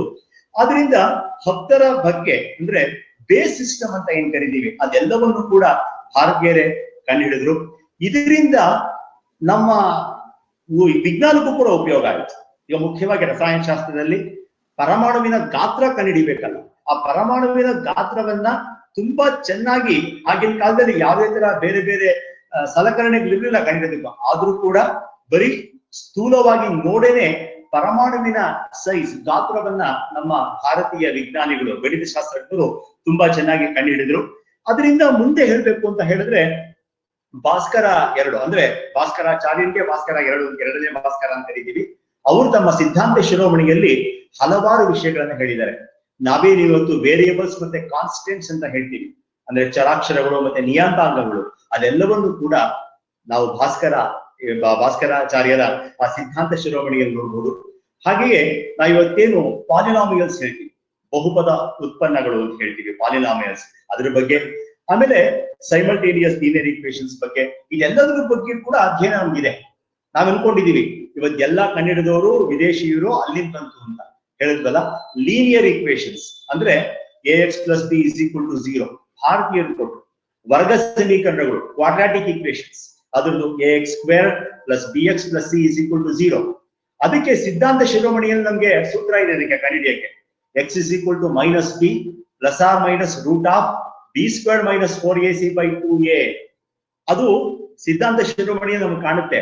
ಆದ್ರೆ ಇವತ್ತು ಅದು ತುಂಬಾ ಫೇಮಸ್ ಆಗಿರೋ ಡೋಫಂಟೈನ್ ಈಕ್ವೇಷನ್ಸ್ ಅಂತ ಅದು ಫೇಮಸ್ ಆಗಿದೆ. ಇಲ್ಲ, ಖಂಡಿತವಾಗ್ಲೂ ಅದು ಕಂಡು ಹಿಡಿದಿದ್ದೇ ಭಾರತೀಯರು. ಇವತ್ತು ಕೂಡ ಆ ವರ್ಗ ಸಮೀಕರಣವನ್ನ ಸಾಲ್ವ್ ಮಾಡೋದಕ್ಕೆ ನಾವು 3-4 ಮೆಥಡ್ ಇದೆ. ಒಂದು ಫ್ಯಾಕ್ಟರೈಸೇಷನ್ ಮೆಥಡ್ ಇದೆ, ಭಾರತೀಯರು ಕೊಟ್ರು. ಫಾರ್ಮುಲಾ ಮೆಥಡ್ ಇದೆ, ಈಗ ಹೇಳಿದ್ಮೇಲೆ ಅದೇ ಫಾರ್ಮುಲಾ ಮೆಥಡ್ ಕೊಟ್ರು. ಕಂಪ್ಲೀಟಿಂಗ್ ದ ಸ್ಕ್ವೇರ್ ಮೆಥಡ್ ಭಾರತೀಯರು ಕೊಟ್ರು. ಆ ನಂತರ ನಕ್ಷೆ ಮೂಲಕನು ಕೂಡ, ಗ್ರಾಫ್ ಮೂಲಕನು ಬಿಡಿಸೋದು ಹೇಳಿಕೊಟ್ರು. ಅಂದ್ರೆ ನಾವು ಈ ಕ್ವಾಡ್ರಾಟಿಕ್ ಈಕ್ವೇಷನ್ ನ ಕಂಪ್ಲೀಟಿಂಗ್ ದ ಸ್ಕ್ವೇರ್ ಮಾಡೋದನ್ನೆಲ್ಲಾನು ಕೂಡ ಖಂಡಿತವಾಗ್ಲೂ ಕೂಡ ನಮ್ಮ ಭಾರತೀಯರ ದೇಶಕ್ಕೆ ಕೊಡೋದಲ್ಲ, ಜಗತ್ಗೆ ಕೊಟ್ಟರು. ಹಾಗಾಗಿ ಇದೆಲ್ಲದ ಉಲ್ಲೇಖ ನಮ್ಗೆ ಗೊತ್ತಾಗಿದೆ. ಯುರೋಪಿಯನರಿಗೆ ನಮಗ್ ಗೊತ್ತಾದ್ಮೇಲೆ ಬಹಳ ವರ್ಷಗಳ ನಂತರ ಅವ್ರಿಗೆ ಗೊತ್ತಾಯ್ತು ನಮ್ಮ ಭಾರತೀಯ ಗ್ರಂಥಗಳಲ್ಲಿ ಯಾವ ಉಲ್ಲೇಖ ಇತ್ತು, ಸಮಸ್ಯೆಗಳನ್ನ ಪರಿಹಾರ ಮಾಡೋದಕ್ಕೆ ಯಾವ ವಿಧಾನಗಳಿತ್ತು. ಆ ವಿಧಾನವನ್ನ ಯುರೋಪಿಯನ್ ತೆಗೆದುಕೊಂಡ್ರು. ಅದರಿಂದ ಬೇರೆ ಬೇರೆ ಸಂಶೋಧನೆ ಮಾಡಿ ಇವತ್ತು ಗಣಿತ ಸಾಕಷ್ಟು ಎತ್ತರಕ್ಕೆ ಬೆಳೆಯಲು ಕಾರಣ ಆಗಿದೆ. ಇದು ಇನ್ನೊಂದು ವಿಚಾರ. ಆದ್ರೆ ಲೀಲಾವತಿ ಮತ್ತೊಂದು ಪುಸ್ತಕ ಇದೆ. ಲೀಲಾವತಿ ಅಂತ ಒಂದು ಅದ್ಭುತವಾದ ಪುಸ್ತಕ, ಲೀಲಾವತಿ ಆಫ್ ಭಾಸ್ಕರಾಚಾರ್ಯ. ಅದರಲ್ಲಿರುವಂತಹ ಸಮಸ್ಯೆಗಳು ತುಂಬಾ ಚೆನ್ನಾಗಿದೆ. ಅಂದ್ರೆ ಯಾರು ವಿಷಯವನ್ನ ಆಳವಾಗಿ ಅಧ್ಯಯನ ಮಾಡಿರ್ತಾರೆ ಅವರದನ್ನ ಸಾಧಿಸ್ತಾ ಹೋದ್ರೆ, ಸಾಲ್ವ್ ಮಾಡ್ತಾ ಹೋದ್ರೆ ಎಂಜಾಯ್. ಜೀವನದ ಅದಕ್ಕಿಂತ ಸಂತೋಷ ಇನ್ನೇನು ಬೇಕಾಗಿಲ್ಲ ಅನ್ಸುತ್ತೆ. ಅಷ್ಟು ತುಂಬಾ ಚೆನ್ನಾಗಿ ಪ್ರಾಬ್ಲಮ್ಸ್ ಇದೆ. ಅಂದ್ರೆ ಆ ಸಮಸ್ಯೆಗಳನ್ನ ಹುಟ್ಟು ಹಾಕೋದಕ್ಕೆ ಎಂತಹ ಚತುರಮತಿ ಆಗಿರ್ಬೇಕು ಆರ್ಯಭಟ ಅವರು ತಿಳ್ಕೊಳ್ಳಿ. ಅಂದ್ರೆ ಅಷ್ಟು ಬುದ್ಧಿವಂತಿಕೆಯಿಂದ ನಮ್ಮ ಪ್ರಶ್ನೆಗಳನ್ನ ಮಾಡಿದ್ರು, ಅದಕ್ಕೆ ಅವರೇ ಸೊಲ್ಯೂಷನ್ಸ್ ಕೊಟ್ರು. ವಿದೇಶಿಯರು ಈ ಪ್ರಾಬ್ಲಮ್ ಮತ್ತೆ ಸೊಲ್ಯೂಷನ್ ಎರಡನ್ನೂ ನೋಡಿ ಬೇರೆ ರೀತಿಯಲ್ಲಿ ಪುಸ್ತಕಗಳನ್ನ ಬರೆದು ಪ್ರಖ್ಯಾತಿಯನ್ನ ಗಳಿಸಿದ್ದಾರೆ. ಅಂದ್ರೆ ಆ ವಿದೇಶಿಯರು ಯಾವ್ಯಾವ ಸಾಧನೆಯನ್ನ ಮಾಡಿದ್ದಾರೆ ಅದಕ್ಕೆಲ್ಲ ಕೂಡ ಭಾರತದ ಮೂಲದ ಗ್ರಂಥದವೇ ಆಧಾರ ಅಂತ ಹೇಳೋದಕ್ಕೆ ಬಹಳ ಹೆಮ್ಮೆ ಆಗುತ್ತೆ. ಇನ್ನೊಂದು ಬಹಳ ಮುಖ್ಯವಾದ ವಿಷಯ ಅಂದ್ರೆ, ನಾವು ನೆಗೆಟಿವ್ ನಂಬರ್ಸ್ ಬಗ್ಗೆ, ಹಿಂದೆ ಎಲ್ಲ ಬರೀ ಪಾಸಿಟಿವ್ ನಂಬರ್ಸ್ ಬಗ್ಗೆ ಮಾತಾಡ್ತಿದ್ರು, ಅಂದ್ರೆ ಧನಾತ್ಮಕ ಸಂಖ್ಯೆಗಳ ಬಗ್ಗೆ. ಹಾಗೇನೆ ಋಣಾತ್ಮಕ ಸಂಖ್ಯೆಗಳನ್ನು ಕೂಡ ಇದೆ, ನೆಗೆಟಿವ್ ನಂಬರ್ಸ್ ಇದೆ ಅಂತ ಹೇಳಿ ಜಗತ್ತಿಗೆ ಬ್ರಹ್ಮಗುಪ್ತ ಅವರು ತಿಳಿಸ್ತಾರೆ. ಆ ಬ್ರಹ್ಮಗುಪ್ತ ಅವರು ಅದ್ರ ಜೊತೆಗೆ ನೆಗೆಟಿವ್ ನಂಬರ್ಸ್ ನ ಹೇಗೆ ಉಪಯೋಗಿಸ್ಬೇಕು, ಅದ್ರ ಬೇರೆ ಇರುವಂತಹ ಏನು ಆಪರೇಷನ್ಸ್ ಅದ್ರ ಬಗ್ಗೆ ಹೇಳ್ತಾ ಹೋಗ್ತಾರೆ, ಕೆಲವೊಂದು ನಿಯಮಗಳನ್ನ ಹೇಳ್ತಾರೆ. ಅವರು ತುಂಬಾ ಚೆನ್ನಾಗಿ ಎಲ್ಲಾ ಜನರಿಗೂ ಕೂಡ ಅರ್ಥ ಆಗೋ ರೀತಿ ಹೇಳ್ತಾರೆ. ಧನಾತ್ಮಕ ಸಂಖ್ಯೆಗಳು ಅಂದ್ರೆ ಅದೃಷ್ಟ, ಸಂಪತ್ತು ಅಂತ ಹೇಳ್ತಾರೆ. ಇಟ್ಸ್ ವೆಲ್ತ್, ಫಾರ್ಚೂನ್ ಅಂತ ಹೇಳ್ತಾರೆ. ಋಣಾತ್ಮಕ ಸಂಖ್ಯೆಗಳು ಅಂದ್ರೆ ಅದನ್ನ ಡೆಟ್ ಅಂತ ಕರೆದ್ರು, ಅವರು ಸಾಲ ಅಂತ ಕರೆದ್ರು. ಎಲ್ಲಾರ್ಗು ಅರ್ಥ ಆಗೋ ರೀತಿ ಮಾಡಿದ್ರು. ಹೇಗ್ ಮಾಡಿದ್ರು? ಬಹಳ ಸಿಂಪಲ್. 0 - 5 ಅಂತ ಇರುತ್ತೆ ಅನ್ಕೊಳ್ಳಿ, ಅದರ ಬೆಲೆ -5 ಅಂತ ಫಸ್ಟ್ ಹೇಳಿದ್ರು, ಅರ್ಥ ಮಾಡಿಸಿದ್ರು. ಹಾಗೇನೆ 0 - -5 ಅಂತಿದ್ರೆ ಅದನ್ನ +5 ಅಂತ ಹೇಳಿದ್ರು. ಮೈನಸ್ ಇಂಟು ಮೈನಸ್ ಹೇಗೆ ಪ್ಲಸ್ ಆಗುತ್ತೆ ಅನ್ನೋದನ್ನ ಅವರ ಗ್ರಂಥದಲ್ಲಿ ಬಹಳ ಚೆನ್ನಾಗಿ ವಿವರಣೆ ಮಾಡೋದು. ಇವತ್ತು ಕೂಡ ನಮ್ಮ ವಿದ್ಯಾರ್ಥಿಗಳಿಗೆ ಕೇಳ್ತಾರೆ, ಸರ್ ಮೈನಸ್ ಇಂಟು ಮೈನಸ್ ಹೇಗೆ ಪ್ಲಸ್ ಆಗೋಯ್ತು ಅಂತ. ಅದ್ ಹೇಗೆ ಅನ್ನೋದನ್ನ ಬಹಳ ಸರಳವಾಗಿ ಬ್ರಹ್ಮಗುಪ್ತ ಅವರ ಗ್ರಂಥದಲ್ಲಿ ವರ್ಣನೆ ಮಾಡಿದ್ದಾರೆ. ಮತ್ತೆ ಅದೇ ರೀತಿ ಈಗ ಒಂದು ಮೈನಸ್ ಇರುತ್ತೆ, ಮೈನಸ್ ಸಂಖ್ಯೆಗೆ ಪ್ಲಸ್ ಸಂಖ್ಯೆನ ಗುಣಿಸಿದ್ರೆ ಏನಾಗುತ್ತೆ? -5 ಇಂಟು +5 ಆದ್ರೆ -25 ಆಗುತ್ತೆ. ಅದ್ ಯಾಕೆ ಮೈನಸ್ ಆಯ್ತು ಅಂತ ಹೇಳಿದ್ರು ಕೂಡ ನಮ್ಮ ಬ್ರಹ್ಮಗುಪ್ತ ಅವರ ಪುಸ್ತಕದಲ್ಲಿ ಬಹಳ ವಿವರವಾಗಿ ನಾವು ಅದನ್ನ ನೋಡ್ಬೋದು. ಆನಂತರ ಈ ಋಣಾತ್ಮಕ ಸಂಖ್ಯೆಗಳು, ನೆಗೆಟಿವ್ ನಂಬರ್ಸ್ ಬಗ್ಗೆ ಅಧ್ಯಯನ ಆಯ್ತು. ಆ ನೆಗೆಟಿವ್ ನಂಬರ್ಸ್ಗೆ ಸ್ಕ್ವೇರ್ ರೂಟ್ ಆಗಿ ಹೇಗಾಗುತ್ತೆ ಅಂದ್ರೆ ಇದ್ರ ಬಗ್ಗೆ ಆಲ್ರೆಡಿ ನಮ್ಗೆ ಹಿಂದಿನ ಇದರಲ್ಲೇ ತಿಳಿಸ್ಬಿಟ್ಟಿದ್ರು. ಮ್ಯಾಥಮೆಟಿಕಲ್ ಆಪರೇಷನ್ಸ್, ಅಡಿಷನ್ ಇದೆ, ಸಬ್ಟ್ರಾಕ್ಷನ್ ಇದೆ, ಮಲ್ಟಿಪ್ಲಿಕೇಶನ್ ಇದೆ, ಡಿವಿಷನ್ ಇದೆ, ಸ್ಕ್ವೇರ್ ರೂಟ್, ಕ್ಯೂಬ್ ರೂಟ್ ಇದೆ ಅಂತ ತಿಳಿಸಿದ್ರು. ಆನಂತರ ಬಂದಂತಹ ಮಹಾವೀರಾಚಾರ್ಯ ಅವರು square root of positive numbers ನಮಗೆ ವ್ಯಾಲ್ಯೂ ಇದೆ ಅಂತ ಗೊತ್ತಾಯ್ತು. ಆದ್ರೆ square root of negative numbers ಏನಾಗುತ್ತೆ? ವರ್ಗಮೂಲ -1, ಸ್ಕ್ವೇರ್ ರೂಟ್ ಆಫ್ -1 ಅದ್ರ ಬೆಲೆ ಇಲ್ಲ ಅಂತ ಹೇಳ್ಕೊಂಡ್ರು. ಅಲ್ಲಿವರೆಗೆ ಜಗತ್ತಿನಲ್ಲಿ ಅದ್ರ ಬಗ್ಗೆ ಯಾರಿಗೂ ಕೂಡ ಮಹಾವೀರಾಚಾರ್ಯ ಅವರು ಮೊದಲ ಬಾರಿಗೆ ವರ್ಗಮೂಲ -1 ಅಂದ್ರೆ ಅದಕ್ಕೆ ಬೆಲೆ ಇಲ್ಲ, ಅದು ಎಕ್ಸಿಸ್ಟ್ ಆಗೋದಿಲ್ಲ, ಅದು ವಾಸ್ತವ ಸಂಖ್ಯೆ ಅಲ್ಲ, ಅಂದ್ರೆ ರಿಯಲ್ ನಂಬರ್ ಅಲ್ಲ ಅಂತ ಹೇಳ್ಕೊಟ್ರು. ಅದು ನಮ್ಗೆ ಹೆರಿಸ್ಕೊಂಡ್ರೆ ರೋಮಾಂಚನ ಆಗುತ್ತೆ. ಅಲ್ಲಿವರೆಗೆ ಯಾರಿಗೂ ಐಡಿಯಾನೇ ಇರಲಿಲ್ಲ. ವರ್ಗಮೂಲ -1 ಅಥವಾ -2 ಅದು ವಾಸ್ತವ ಸಂಖ್ಯೆ ಅಲ್ಲ, ಅದೊಂದು ಊಹಾತೀತ ಸಂಖ್ಯೆ, ಇಮ್ಯಾಜಿನರಿ ನಂಬರ್ ಅಂತ ಹೇಳಿ ಅದನ್ನ ಐ ಅಂತ ಗುರುತು ಹಾಕಿದ್ರು. ಐ ಬೆಲೆ ವರ್ಗಮೂಲ -1, I² ಆದ್ರೆ -1, I³ ಆದ್ರೆ -i, I⁴ ಆದ್ರೆ 1 ಆಗ್ಬೇಕು. ಜನರಲ್ ಆಗಿ ಸಾಮಾನ್ಯವಾಗಿ I⁴ ಏನಂದ್ರೆ 1 ಅಂತ ಹೇಳಿ ಜಗತ್ಗೆ ಅರ್ಥ ಆಯ್ತು. ಹಾಗಾಗಿ ಈ ಎಲ್ಲವೂ ಕೂಡ ಎಲ್ಲಾ ಸಾಧನೆಯನ್ನು ಕೂಡ ನಮ್ಮ ಭಾರತೀಯರೇ ಹಲವಾರು ಮಾಡಿದ್ದಾರೆ. ಅದರಿಂದ ಮುಂದೆ ಹೋದ್ರೆ ಈಗೆಲ್ಲ ಸಂಖ್ಯೆಗಳ ಬಗ್ಗೆ ಮಾತಾಡಿದ್ವಿ. ಇನ್ನು ಏನ್ ಮಾಡಿದ್ದಾರೆ ಸಾಧನೆ ಅಂತ ಹೇಳಿದ್ರೆ ನಾವ್ ಹೇಳ್ತೀವಿ ಮೆನ್ಸುರೇಷನ್, ಅಂದ್ರೆ ಬಗ್ಗೆ ಅಧ್ಯಯನವನ್ನ ಹಿಂದಿನ ಕಾಲದ ಮಾಡ್ತಾ ಇದ್ದಾರೆ. ಯಾಕೆಂದ್ರೆ ಆರೋಗ್ಯವನ್ನ ಕಾಪಾಡ್ಕೊಳ್ಳೋದಕ್ಕೆ ಯಜ್ಞಯಾಗದ ಅವಶ್ಯಕತೆ ಇದೆ. ಲೋಕ ಕಲ್ಯಾಣಕ್ಕೋಸ್ಕರ ಯಜ್ಞಯಾಗವನ್ನು ಅದಕ್ಕೆ ಯಜ್ಞ ಕುಂಡಗಳನ್ನು ನಿರ್ಮಾಣ ಮಾಡ್ತಾ ಇದ್ದಾರೆ. ಯಜ್ಞ ಕುಂಡಗಳನ್ನು ನಿರ್ಮಾಣ ಮಾಡಬೇಕಾದ್ರೆ ಇಂತಿಷ್ಟೇ ರೂಲ್ ಮಾಡ್ಕೊಂಡಿದೆ, ಒಂದು ನಿಯಮ ಮಾಡ್ಕೊಂಡಿದೆ. ಹಾಗಾಗಿ ಆ ಶೃಂಗಗಳನ್ನು ಉಪಯೋಗಿಸಿ ಯಜ್ಞ ಕುಂಡಗಳ ನಿರ್ಮಾಣ ಮತ್ತೆ ಯಜ್ಞಗಳನ್ನ ಮಾಡೋದು, ಅಲ್ಲೆಲ್ಲವೂ ಕೂಡ ರೇಖಾಗಣಿತದ ಆಕೃತಿಯನ್ನ ನಾವು ನೋಡ್ಬೋದು. ಇದು ಸಾವಿರಾರು ವರ್ಷಗಳ ಹಿಂದೆನೆ ಇತ್ತು ನಮ್ಮಲ್ಲಿ ಆ ಜೆಮೆಟ್ರಿಕಲ್ ಫಿಗರ್ಸ್. ನಾವೇನಿವ ಸ್ಕ್ವೇರು, ರೆಕ್ಟಾಂಗಲ್ ಬಗ್ಗೆ ಮಾತಾಡ್ತೀವಿ, ರಾಂಬಸ್ ಬಗ್ಗೆ ಮಾತಾಡ್ತೀವಿ, ಟ್ರೆಪೀಸಿಯಂ ಬಗ್ಗೆ ಬರ್ತಾ ಇದ್ದೀವಿ, ಜನರಲ್ ಆಗಿ ಕ್ವಾಡ್ರಿಲ್ಯಾಟರಲ್ ಬಗ್ಗೆ ಮಾತಾಡ್ತೀವಿ. ಈ ಎಲ್ಲರ ಒಂದು ಜ್ಞಾನ ನಮ್ಮ ಪ್ರಾಚೀನ ಸಂಸ್ಕೃತ ಶಾಸ್ತ್ರಜ್ಞರಿಗೆ ಅಂದ್ರೆ ಇಂಡಿಯನ್ ಗಣಿತ ಶಾಸ್ತ್ರಜ್ಞರಿಗೆ ಅವ್ರಿಗೆಲ್ಲರಿಗೂ ಇತ್ತು ಅಂತ ಹೇಳೋದು ಬಹಳ ಸಂತೋಷ ಆಗುತ್ತೆ. ಅಂದ್ರೆ ನಾವು ಹಿಂದೆ ನೋಡ್ತಾ ಇದ್ದೀವಿ, ನಮ್ಮ ಇಂಡಸ್ ವ್ಯಾಲಿ ಸಿವಿಲೈಸೇಷನ್ ಯಾವಾಗಿತ್ತು ಅಂದ್ರೆ 3300 1300 ಕ್ರಿಸ್ತಪೂರ್ವ. ಆಗ್ಲೇನೆ ಅವ್ರಿಗೆ ಇದ್ರ ಬಗ್ಗೆ ಜ್ಞಾಪಕ ಇತ್ತು. ಅಳತೆ ಮತ್ತೆ ತೂಕದ ಬಗ್ಗೆ ಚೆನ್ನಾಗಿತ್ತು ಅವ್ರಿಗೆ ಜ್ಞಾನ. ಹೇಳ್ತಾ ಹೋಗ್ತೀವಿ, ಅಲ್ಲಿ ಕಟ್ಟಡ ನಿರ್ಮಾಣದ ಸಮಯದಲ್ಲಿ ಇಟ್ಟಿಗೆಗಳನ್ನು ಉಪಯೋಗಿಸ್ತಾ ಇದ್ದಾರೆ. ಇಟ್ಟಿಗೆಗಳಿಗೆ ಇಂತಿಷ್ಟೇ ಮಿತಿ ಇರಬೇಕು ಅಂತ ಹೇಳ್ತಾ ಇದ್ರು. ಅಂದ್ರೆ 4:2:1 ಆ ರೇಷಿಯೋ ಇದ್ರೆ ಮಾತ್ರ ಆ ಇಟ್ಟಿಗೆಯನ್ನ ಕಟ್ಟಡಕ್ಕೆ ಬಳಸೋದಕ್ಕೆ ಸಾಧ್ಯ ಅಂತ ಹೇಳಿ ಆ ಜ್ಞಾನ ನಮ್ಮವ್ರಿಗಿತ್ತು. ಹಾಗೆ ಒಂದೊಂದು ಯೂನಿಟ್ಸ್ ಅವರೇ ಸ್ಟಾರ್ಟ್ ಮಾಡ್ತಿದ್ರು. ಒಂದು ಯೂನಿಟ್ಗೆ 28 ಗ್ರಾಮ್ ಅಂತ ಹೇಳ್ತಾ ಇದ್ರು. ಹಾಗೆಯೇ ನಮ್ಗೆಲ್ಲರಿಗೂ ಗೊತ್ತು, ಹಿಂದಿನ ಕಾಲದಲ್ಲಿ ನಮ್ಮ ದೈನಂದಿನ ಚಟುವಟಿಕೆಗೆ ಅನುಕೂಲ ಆಗ್ಬೇಕು ಅಂತ ಹೇಳಿ ಮಾನವನ ದೇಹದ ಭಾಗಗಳನ್ನು ಉಪಯೋಗಿಸ್ತಾ ಇದ್ರು. ಅಂದ್ರೆ ಇಷ್ಟು ಅಳತೆ ಆಗ್ಬೇಕು ಅಂದ್ರೆ ಕಾಲ್ನಡಿಗೆ ಮಾಡಿ ಇಷ್ಟು ಅಳತೆ ಇದೆ ಅಂತ ಹೇಳ್ತಾ ಇದ್ರು. ನಾವು ಇವತ್ತು ಕೂಡ ನೋಡ್ತೀವಿ, ಅಡಿಗೆಗಳನ್ನ ಅಳತೆ ಮಾಡೋದಕ್ಕೆ ಕೈ ಹಿಡ್ಕೊಂಡು ಅಳತೆ ಮಾಡೋದನ್ನ ನೋಡಿದೀವಿ. ಹಾಗಾದ್ರೆ ಇದು ಪ್ರಚಲಿತವಾಗಿದ್ದು ಭಾರತದಲ್ಲಿ. ಮಾನವದ ದೇಹದವನ್ನು ಉಪಯೋಗಿಸ್ಕೊಂಡು ಸುಮಾರು ಅಳತೆಗಳನ್ನ ಮಾಡೋದು ನಮ್ಮಲ್ಲಿತ್ತು. ಇದನ್ನ ಭಾರತೀಯರು ಹುಟ್ಟಾಕಿದ್ರು.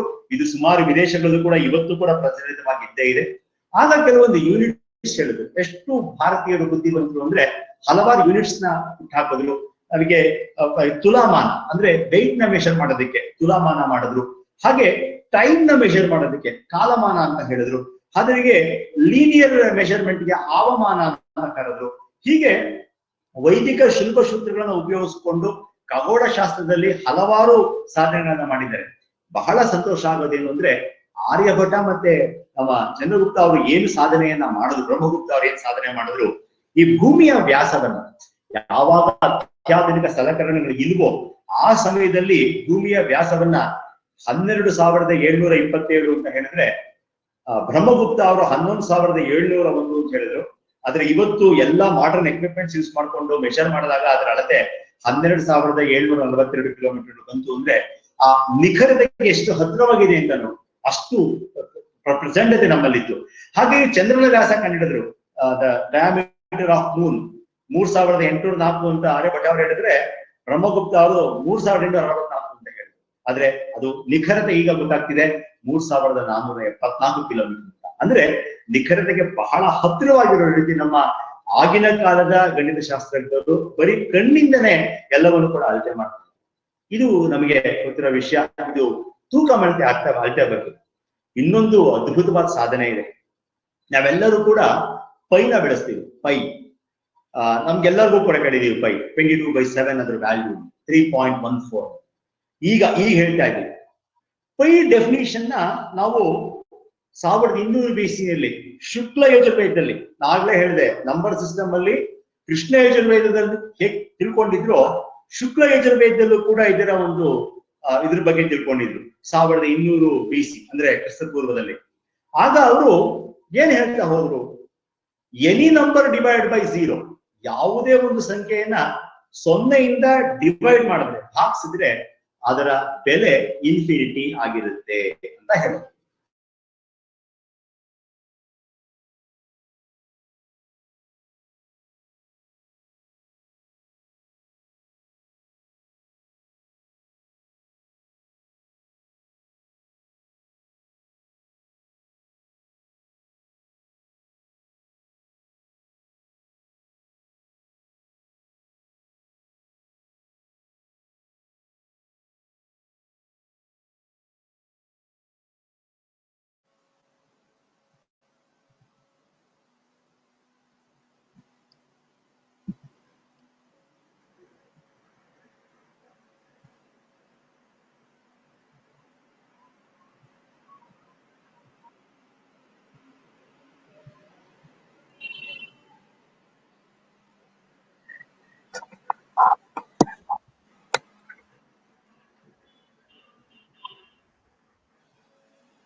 ಹಲೋ ಸರ್, ಕೇಳಿಸ್ತಾ ಇದೆಯಾ ಸತ್ಯಪ್ರಸಾದ್ ಸರ್?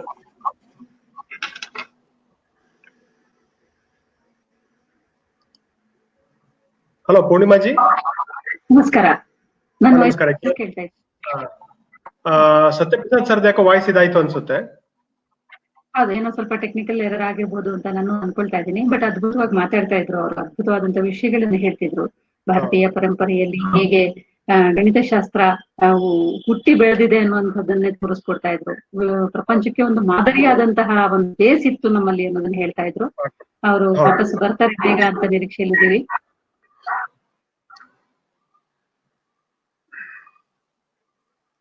ಸತ್ಯಪ್ರಸಾದ್ ಜಿ ಅವರೇ,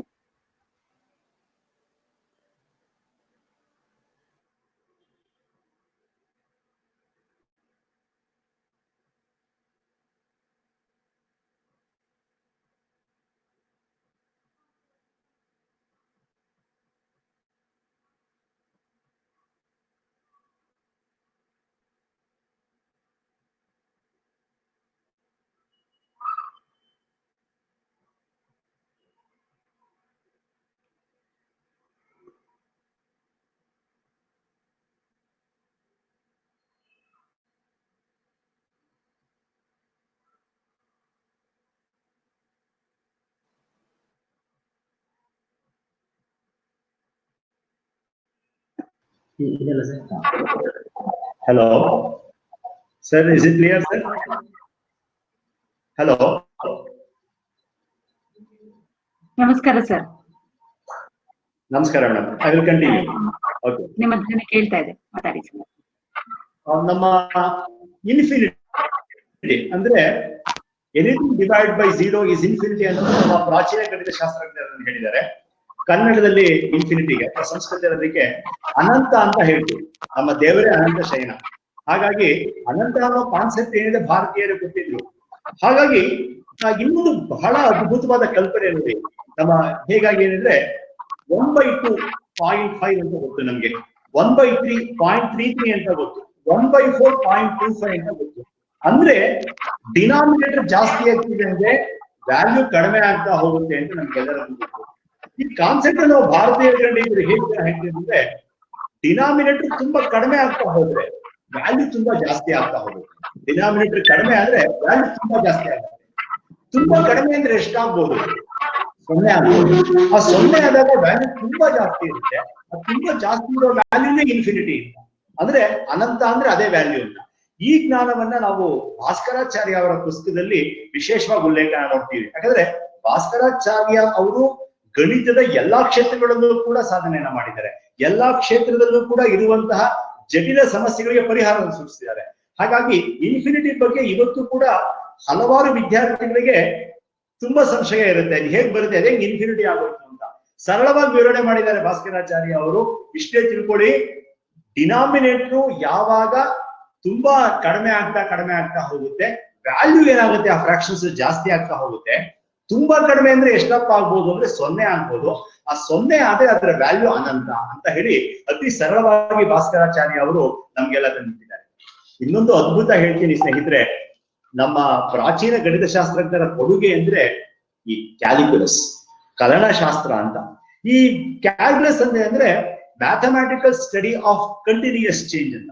mathematical study of continuous change ನಾವು ಕಲನಶಾಸ್ತ್ರ ಅಂತ ಕರಿತೀವಿ, ಕ್ಯಾಲ್ಕುಲಸ್ ಅಂತ ಕರಿತೀವಿ.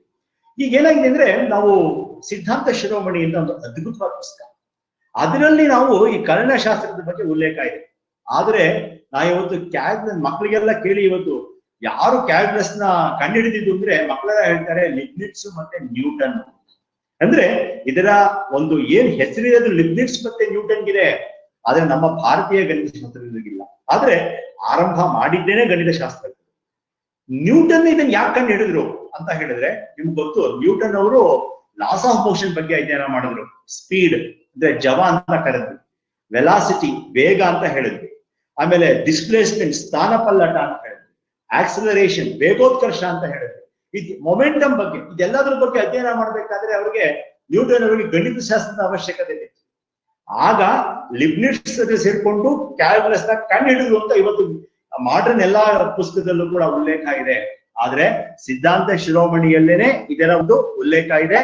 ಅಂದ್ರೆ ಭಾಸ್ಕರ ಏನು ಇದನ್ನ ಕಂಡು ಹಿಡಿದ್ರು ಕಲನಶಾಸ್ತ್ರವನ್ನ, ಆ ನಂತರ 500 ವರ್ಷಗಳ ನಂತರ ಲಿಬ್ನಿಟ್ಸ್ ಮತ್ತೆ ನ್ಯೂಟನ್ ಕಂಡು ಹಿಡಿದ್ರೆ. ಅಂದ್ರೆ ಅದರ ನಿಜವಾದ ಒಂದು ಖ್ಯಾತಿ ಏನಿದೆ, ಅದರ ಒಂದು ಹೆಸರೇನಿದೆ, ಅದು ಭಾರತೀಯರಿಗೆ ಸಲ್ಲಬೇಕು. ಆಮೇಲೆ ನಾವು ಇನ್ನೊಂದು ಹೇಳ್ತೀವಿ, ಮೀನ್ ವ್ಯಾಲ್ಯೂ ಥಿಯರಮ್ಸ್ ಅಂತ, ತುಂಬಾ ಫೇಮಸ್ ಅದು ಮ್ಯಾಥಮೆಟಿಕ್ಸ್ ಅಲ್ಲಿ. Mean value theorem, Rolle's theorem ಅಂತೆಲ್ಲ ಹೇಳ್ತೀವಿ. ಅದೆಲ್ಲದರ ಉಲ್ಲೇಖವನ್ನ ನಾವು ನಮ್ಮ ಈ ಪುಸ್ತಕದಲ್ಲಿ, ಸಿದ್ಧಾಂತ ಶಿರೋಮಣಿ ಪುಸ್ತಕದಲ್ಲಿ ನೋಡಬಹುದು. ಆ ಎಲ್ಲವನ್ನೂ ಕೂಡ ಮೀನ್ ವ್ಯಾಲ್ಯೂ ಥಿಯರಮ್ಸ್ ಬಗ್ಗೆ ಅಪಾರವಾದ ಜ್ಞಾನವನ್ನ ನಮ್ಮ ಗಣಿತಶಾಸ್ತ್ರಜ್ಞ ನೀಡಿದ್ದಾರೆ. ಹಾಗೆ ಇಂಟ್ರೊಡ್ಯೂಸ್ ಮಾಡ್ಬೇಕಾದ್ರೆ ಜೋಶಿ ಸರ್ ಹೇಳಿದ್ರು ಪೈಥಾಗರಸ್ ಥಿಯರಮ್ ಅಂತ. ಪೈಥಾಗರಸ್ ಥಿಯರಮ್ ನಾ ಯಾವಾಗ್ಲೂ ಹೇಳ್ತಾ ಇರ್ತೀನಿ. ಪೈಥಾಗರಸ್ ಥಿಯರಮ್ಗೆ ಮೂಲನೇ ಭಾರತ. ಅದರಲ್ಲಿ ನಮ್ಮ ಬೌಧಾಯನ ಅವರು ಏನ್ ಕೊಟ್ಟರು ಅದನ್ನ ತಮ್ಮ ಶಿಲ್ಪಸೂತ್ರಗಳ ಮೂಲಕ ಉಲ್ಲೇಖ ಮಾಡಿದ್ರು. ಅವರೇ ಹೇಳ್ಬಿಟ್ರು ಅದನ್ನ a² + b² = c². ಆದ್ರೆ ನಮ್ಮ ಮಕ್ಕಳು ಇವತ್ತೇನು ಕಲಿತಿದ್ದಾರೆ, state and prove Pythagoras theorem ಅನ್ನೋದು ಕಾಮನ್ ಕ್ವಶನ್ 10th ಸ್ಟ್ಯಾಂಡರ್ಡ್ ಅವರಿಗೆ. ಅಲ್ಲಿ ಹೇಳ್ತಾರೆ, in any right angle triangle square on the hypotenuse = sum of the squares on other two sides ಅಂತ ಹೇಳ್ತಾರೆ. ಆದ್ರೆ ನಮ್ಮ ಬೌಧಾಯನ ಅವರು ಅದನ್ನ ಸ್ವಲ್ಪ ಕ್ಲಿಷ್ಟಕರ ರೀತಿಯಲ್ಲಿ ಕೊಟ್ಟರು. ಆ ಕ್ಲಿಷ್ಟಕರ ರೀತಿಯಲ್ಲಿ ಅರ್ಥ ಮಾಡ್ಕೊಳ್ಳೋದು ಜನಸಾಮಾನ್ಯರ ಕಷ್ಟ. ಆದ್ರೆ ಬೌಧಾಯನ ಅವ್ರದ್ದು ಏನ್ ಬೇಸಿಕ್ ಕಾನ್ಸೆಪ್ಟ್ ಇತ್ತು ಅದನ್ನೇ ಉಪಯೋಗಿಸಿಕೊಂಡು ಪೈಥಾಗರಸ್ ಅವರು ಶ್ರೀಸಾಮಾನ್ಯನಿಗೆ ಅರ್ಥ ಆಗೋ ರೀತಿಯಲ್ಲಿ ಸರಳವಾಗಿಟ್ರು. ಹಾಗಾಗಿ ಆ ಥಿಯರಮ್ a² + b² = c² ಏನಿದೆ ಅದು ಅಂತಾರಾಷ್ಟ್ರೀಯ ಮಟ್ಟದಲ್ಲಿ ಖ್ಯಾತಿ ಆಗೋಯ್ತು. ಬೌಧಾಯನ ಅವರ ಹೆಸರು ಖ್ಯಾತಿ ಆಗ್ಲಿಲ್ಲ. ಒಂದು ಪಕ್ಷ ಏನಾದ್ರೂ ಬೌಧಾಯನ ಅವರು ಸ್ವಲ್ಪ ವಿದ್ಯಾರ್ಥಿಗಳ ಮಟ್ಟಿಗೆ ಇಳಿದ್ಬಿಟ್ಟು ಅದೇನಾದ್ರೂ ಆ ಥಿಯರಮ್ ನ ಪ್ರೂವ್ ಮಾಡ್ಬಿಟ್ಟಿದ್ರೆ, ಇವತ್ತು ಅಂತಾರಾಷ್ಟ್ರೀಯ ಮಟ್ಟದಲ್ಲಿ ಭಾರತದ ಬೌಧಾಯನ ಅವರ ಹೆಸರು ಖ್ಯಾತಿ ಗಳಿಸ್ತಾರೆ. ಅವ್ರು ಹೇಳಿದ್ರು, ಅವರು ಒಂದು ರೆಕ್ಟಾಂಗಲ್ ಹೇಳ್ಬಿಟ್ಟು ರೆಕ್ಟಾಂಗಲ್ ಡಯಾಗನಲ್ ಹೇಳಿದ್ರು, ಕರ್ಣವನ್ನ ಹೇಳಿದ್ರು, ಅದರ ಮೇಲೆ ವರ್ಗವನ್ನು ತೆಗೆದುಕೊಂಡ್ರು, ಮತ್ತೆ ಇನ್ನು 2 ಸೈಡ್ಗಳಿಗೆ ವರ್ಗ ಅಂತ ತೆಗೆದುಕೊಂಡ್ರು, ಅವೆರಡು ಈಕ್ವಲ್ ಪ್ರೂವ್ ಮಾಡಿದ್ರು. ಸ್ವಲ್ಪ ಅಡ್ವಾನ್ಸ್ ಲೆವೆಲ್ ಗೊತ್ತಾಗುತ್ತೆ ಅವ್ರು ಮಾಡಿದ್ದೆ ಸರಿ ಇಲ್ಲ, ಆದ್ರೆ ಬಹಳ ಸುಲಭವಾಗಿ ಅರ್ಥ ಆಗೋ ರೀತಿ ಮಾಡಿಕೊಟ್ಟಿದ್ದು ನಮ್ಮ ಪೈಥಾಗರಸ್ ಅವರು. ಹಾಗಾಗಿ ಆ ಹೆಸರಿದೆ. ಬಹಳ ಮುಖ್ಯವಾಗಿ ನಾವು ಆ ಗ್ರಂಥದಲ್ಲಿ ಉಲ್ಲೇಖ ನೋಡ್ತೀವಿ, ಪೈಥಾಗೋರಿಯನ್ ಟ್ರಿಪ್ಲೆಟ್ಸ್ ಅಂತ. ಅಂದ್ರೆ ಕನ್ನಡದಲ್ಲಿ ಪೈಥಾಗೋರಿಯನ ತ್ರಿವಳಿಗಳು ಅಂತ. ಆದ್ರೆ ನಮ್ಮ ಗ್ರಂಥಗಳಲ್ಲಿ ತ್ರಿವಳಿ ಅಂತ ಮೆನ್ಷನ್ ಆಗಿದೆ. ಹೇಗೆ ಅಂದ್ರೆ, ಅದು ಫಾರ್ ಎಕ್ಸಾಂಪಲ್ 4 ಕೊಡ್ತೀವಿ, 3, 4, 5 ಅಂದ್ರೆ 5² = 3² + 4² ಅಂತ.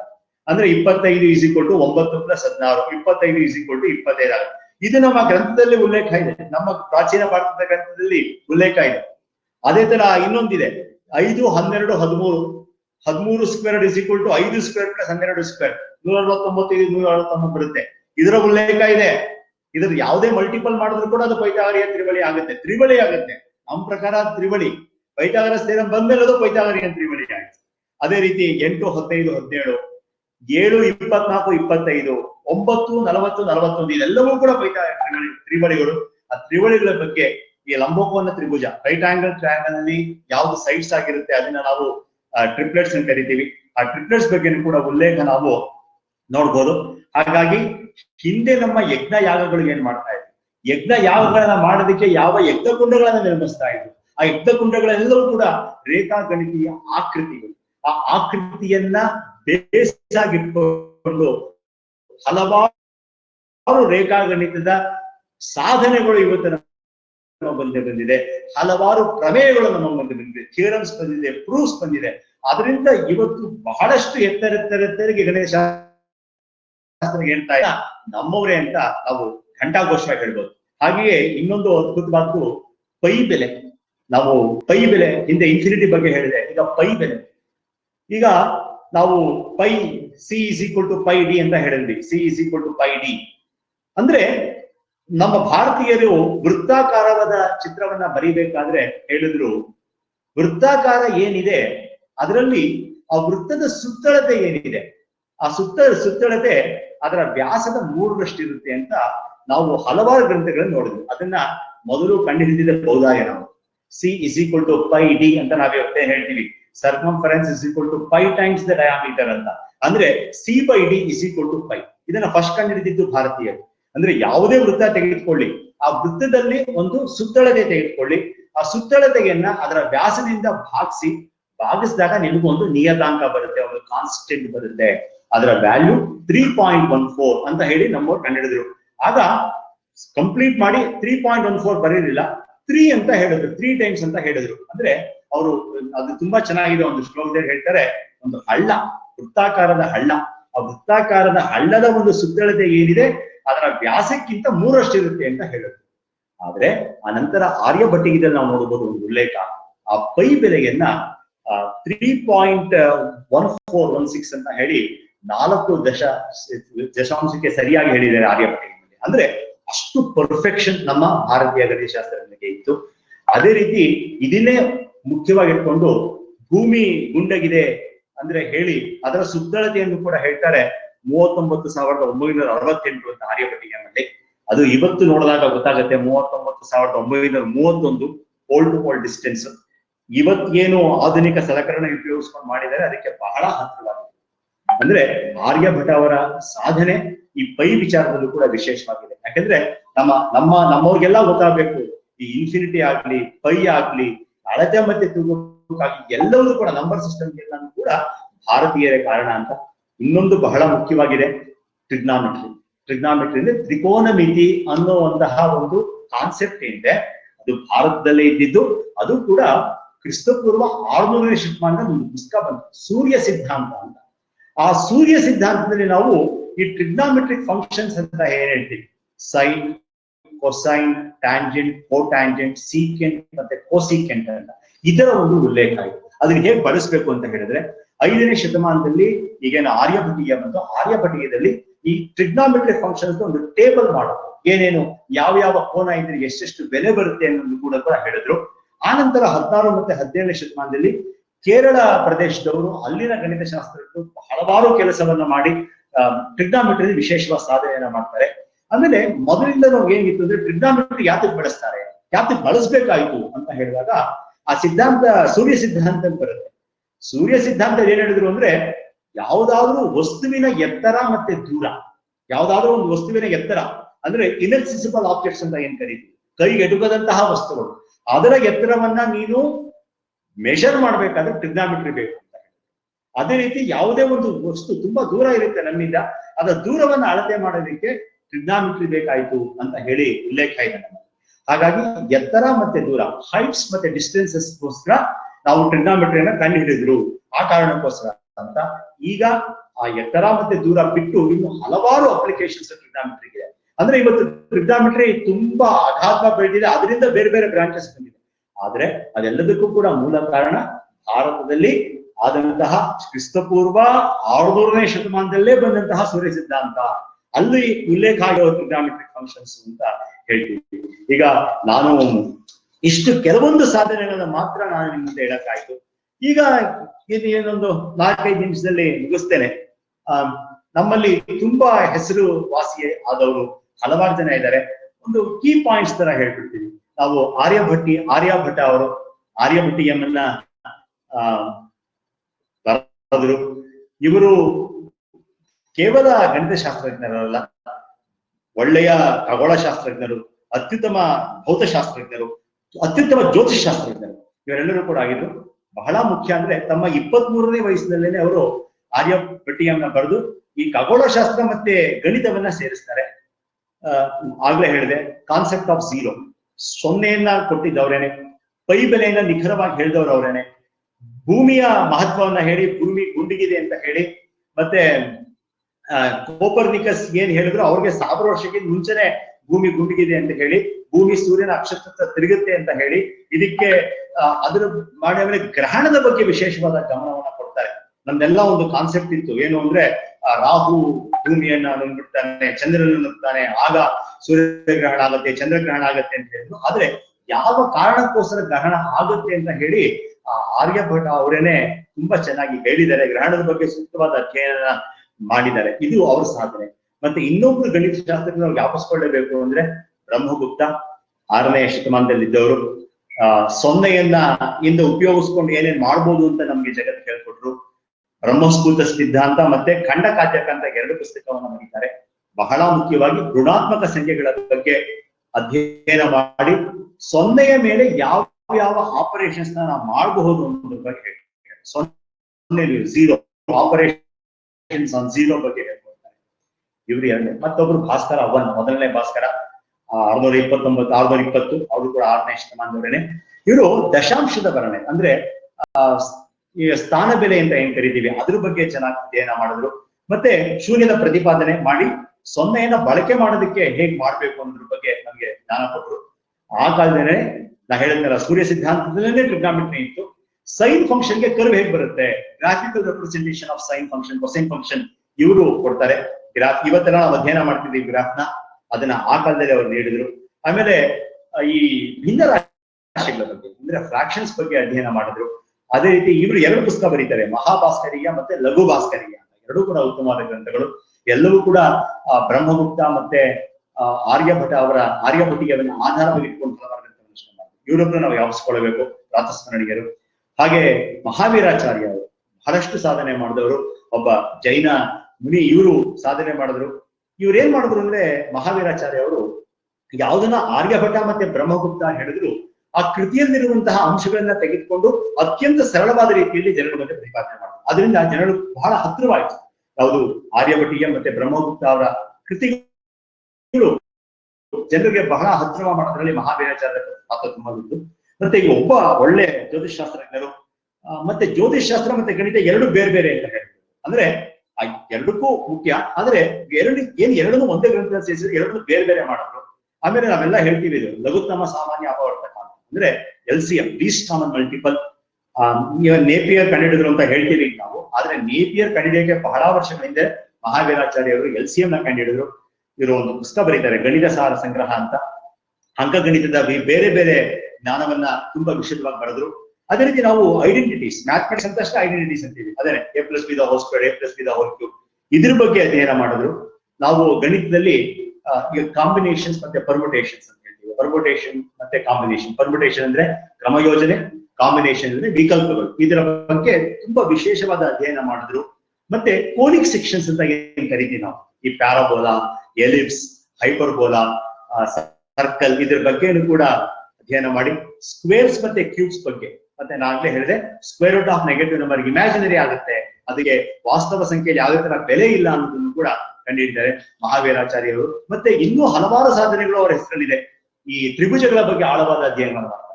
ಐಸಾಸ್ triangle, equilateral triangle, circle, semi circle, ಅದರ ಏರಿಯಾ, ಪೆರಿಮೀಟರ್ ಎಲ್ಲವನ್ನೂ ಕೂಡ ಆಳವಾದ ಅಧ್ಯಯನ ಮಾಡಿ ಅದರ ಅನ್ವಯಿಕ ಶಾಸ್ತ್ರವನ್ನು, ಅದರ ಅಪ್ಲಿಕೇಶನ್ಸ್ ಏನೇನು ಅಂತ ಕೂಡ ವಿಶದವಾಗಿ ಹೇಳ್ಕೊಂಡ್ರು.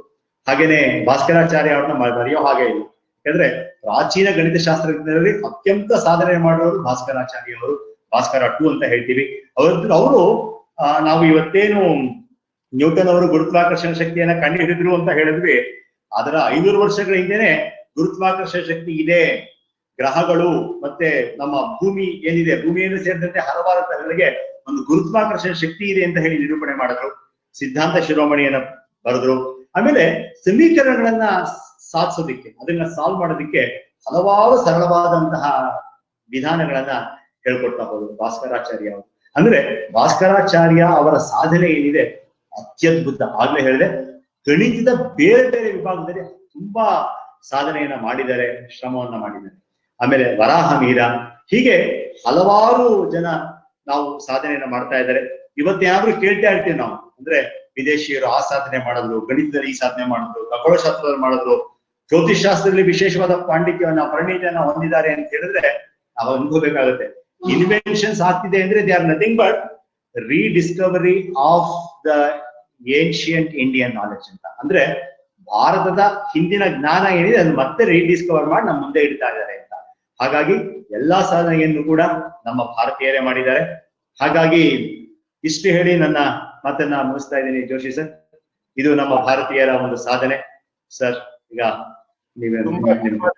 ಸತ್ಯಪ್ರಸಾದ್ ಜಿ ಅವರೇ, ಆಮೇಲೆ ಡಾಕ್ಟರ್ ಪೂರ್ಣಿಮಾ ತಮ್ಮ ಇದನ್ನ ನಾನು ಮ್ಯೂಟ್ ಮಾಡಿದ್ದೇನೆ, ಡಿಸ್ಟರ್ಬ್ ಆಗ್ಬಾರ್ದು ಅಂತ. ತಾವು ದಯವಿಟ್ಟು ಅದನ್ನ ಆನ್ ಮಾಡ್ಕೊಳ್ಳಿ, ತಾವು ಕೂಡ ಭಾಗವಹಿಸ್ಬೇಕು. ಓಕೆ, ಈಗ ಕೆಲವು ಪ್ರಶ್ನೆಗಳನ್ನ ತಗೊಳ್ಳಿ. ತುಂಬಾ ತುಂಬಾ ಒಳ್ಳೆ ಮಾಹಿತಿ ಸಿಕ್ತು ತಮ್ದು. ಆ ನಂತರ ಇನ್ನೊಂದು ನನ್ನ ಮನಸ್ಸಿನ ಏನು ಮಾತೇನಂದ್ರೆ, ನಾವು ಮೊದಲು ಚಿಕ್ಕ ಮಕ್ಕಳಾಗಿದ್ದಾಗ ಗಣಿತ ಸ್ವಲ್ಪ ಭಯ ಪಡ್ತಾ ಇದ್ವಿ. ಕೆಲವು ಕಾರಣಗಳಿರಬಹುದು. ಒಂದು, ಈ ಗಣಿತ ಶಿಕ್ಷಕರಂದ್ರನೇ ಭಯ. ಅವರು ಯಾವಾಗಲೂ ತುಂಬಾ ನಾರ್ಮಲಿ ಕೋಪಿಸ್ಟ್ರು, ನಂತರ ಪನಿಷ್ಮೆಂಟ್ ಕೊಡ್ತಾ ಇದ್ರು ಆ ಟೈಮಲ್ಲಿ. ಒಂದು. ಎರಡನೇದು, ಅದು ಸ್ವಲ್ಪ ಕ್ಲಿಷ್ಟಕರ ಆಗ್ತಾ ಇತ್ತು. ಮೋಸ್ಟ್ಲಿ ಒಂದು ಮಧ್ಯದಲ್ಲಿ ಇಂಟರ್ಪ್ರಿಟ್ ಮಾಡ್ತೀನಿ. ಯಾಕೆ ಅಂದ್ರೆ ನಮ್ಮ ಮಕ್ಕಳ ಗಣಿತ ಯಾಕೆ ಕಷ್ಟ ಅಂತಿದ್ದು ಅನ್ಕೊಂಡಿದ್ರೆ, ಗಣಿತ ಬೇರೆ ದೇಶದ್ದು ಅಂತ ಅವ್ರಿಗೆ. ಗಣಿತ ನಮ್ ದೇಶದಲ್ಲ, ಬೇರೆ ವಿದೇಶ ಜ್ಞಾನ ಬರ್ತಿದೆ ಅಂತ. ಯಾವಾಗ ನಮ್ಮ ಮಕ್ಕಳಲ್ಲಿ 1ನೇ ಕ್ಲಾಸ್ ಗಣಿತ ನಮ್ದು, ವಿಜ್ಞಾನ ನಮ್ದೇ, ನಮ್ ದೇಶದ್ದೇನೆ, ಕನ್ನಡ ಎಷ್ಟು ಪ್ರೀತಿಯಿಂದ ಕಲಿತಾರೆ ಮಕ್ಕಳು, ಅದೇ ರೀತಿ ಗಣಿತನೂ ನಮ್ದೇ ಅಂತ ಹೇಳ್ಬಿಟ್ರೆ ಅಷ್ಟೇ ಪ್ರೀತಿಯಿಂದ ಕಲಿಬಹುದು ಅಂತ ನನ್ನ ಭಾವನೆ. ಖಂಡಿತ. ಜೊತೆಗೆ ನಾವು ಅಬ್ಸರ್ವ್ ಮಾಡಿದ ಹಾಗೆ ಈ 10th ಸ್ಟ್ಯಾಂಡರ್ಡ್ ನಲ್ಲಿ ಬಹಳಷ್ಟು ಮಕ್ಕಳು ಇದರಲ್ಲೇ ಮ್ಯಾಥಮೆಟಿಕ್ಸ್ ಅಲ್ಲೇ ಫೇಲ್ ಆಗೋರು. ಹಾಗಾಗಿ ಭೇದ ವಾತಾವರಣ ಇರ್ತಾಯಿತ್ತು. ನಮಗೇನಂದ್ರೆ ನಿಮ್ ತರ ಒಬ್ಬ ಟೀಚರ್ ಆಗಿ ಇದ್ದಿದ್ರೆ ಆಗ ತುಂಬಾ ಚೆನ್ನಾಗಿರ್ತಿತ್ತು ಅಂತ ಅನ್ಸುತ್ತೆ. ಆಮೇಲೆ ತೊಂದರೆ ಇರಲಿಲ್ಲ.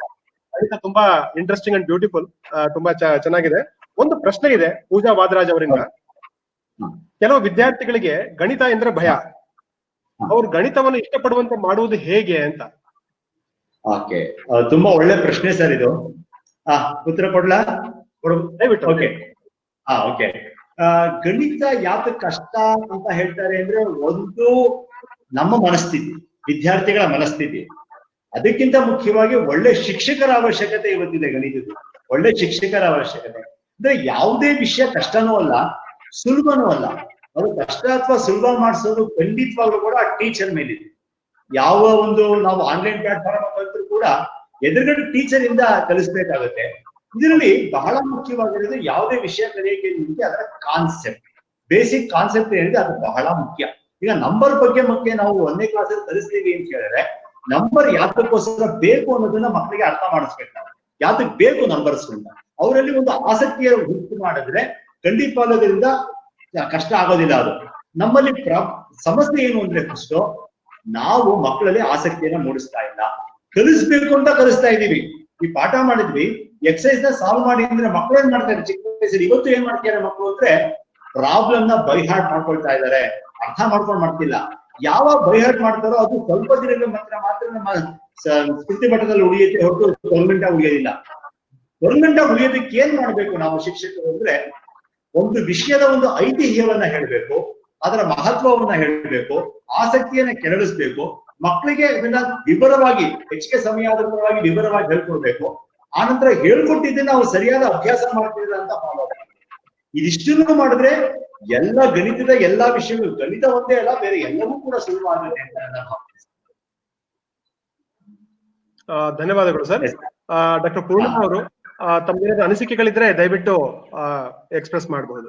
ಖಂಡಿತ. ನನ್ಗೆ ಏನ್ ಅನಿಸ್ತಾ ಇತ್ತು ಈ ಲೆಕ್ಚರ್ ಕೇಳ್ತಾ, ಫಸ್ಟ್ ಹಾಫ್ ಅಲ್ಲಿ ಸ್ವಲ್ಪ ಕೇಳಿಸ್ಲಿಲ್ಲ ನನಗೆ, ನಂತರದಲ್ಲಿ ಕನೆಕ್ಟ್ ಆಗಿದ್ದು ನಾನು. ಹಾಗಾಗಿ ಅಲ್ಲಿಂದಾಚೆಗೆ ಏನ್ ಪಿಕಪ್ ಮಾಡ್ಕೊಂಡೆ ನಾನು ಅಂದ್ರೆ, ತುಂಬಾ ಖೇದನೂ ಆಯ್ತು ಮತ್ತು ಸಂತೋಷನೂ ಆಯ್ತು. ಏನಂದ್ರೆ ನಮ್ಗೆ SLC PUC ಮಾಡುವಾಗ ಸತ್ಯಪ್ರಸಾದ್ ಅವ್ರ ತರ ಟೀಚರ್ ಇರ್ಲಿಲ್ವಲ್ಲ ಒಬ್ರು.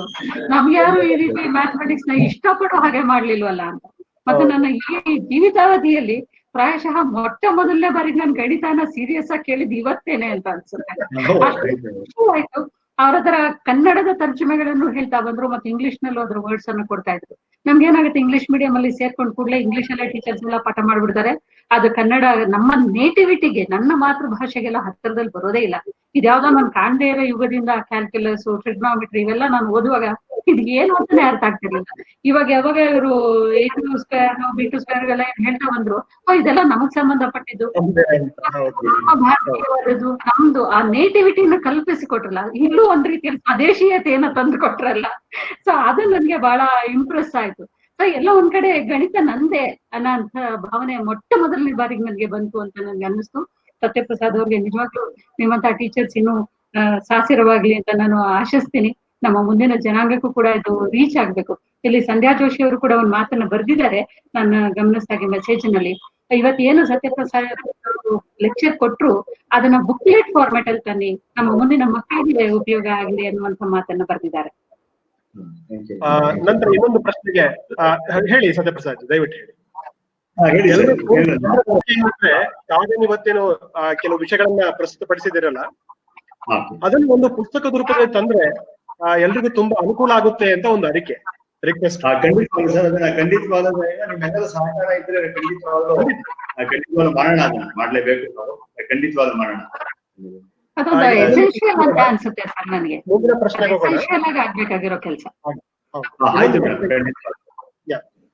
ಇನ್ನೊಂದು ಪ್ರಶ್ನೆ ಪೂಜಾ ವಾದಿರಾಜ್ ಅವರಿಂದ, ಈ ಗಣಿತದಲ್ಲಿ ಆಸಕ್ತಿ ಹೆಚ್ಚಲಿಕ್ಕೆ ಸಾಂಪ್ರದಾಯಿಕ ವಿಧಾನಗಳೇನಾದ್ರೂ ಇದೆಯಾ ಅಂತ. ಸಾಂಪ್ರದಾಯಿಕ ಈಗ ನಾವು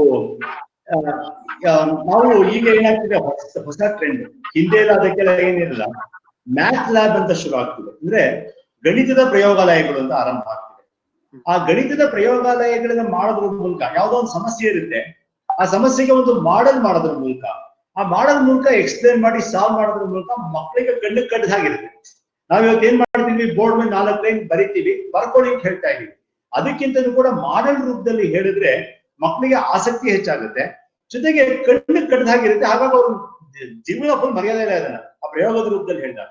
ಹಾಗಾಗಿ ಇವತ್ತೇನಾಗಿದೆ ಅಂದ್ರೆ, ಗಣಿತ ಕ್ಷೇತ್ರದಲ್ಲಿ ಇರುವಂತಹ ಪ್ರತಿ ಸಮಸ್ಯೆಗೆ ಈ ರೂಪದಲ್ಲಿ, ಅಂದ್ರೆ ಪ್ರಯೋಗಾಲಯದ ಮೂಲಕ, ಮಾಡೆಲ್ಸ್ ಮಾಡೋದ್ರ ಮೂಲಕ ಸೊಲ್ಯೂಷನ್ ಕಂಡುಹಿಡಿಯಬಹುದಾ ಅನ್ನೋದ್ರ ಬಗ್ಗೆ ಯೋಚನೆ ಮಾಡಬೇಕು.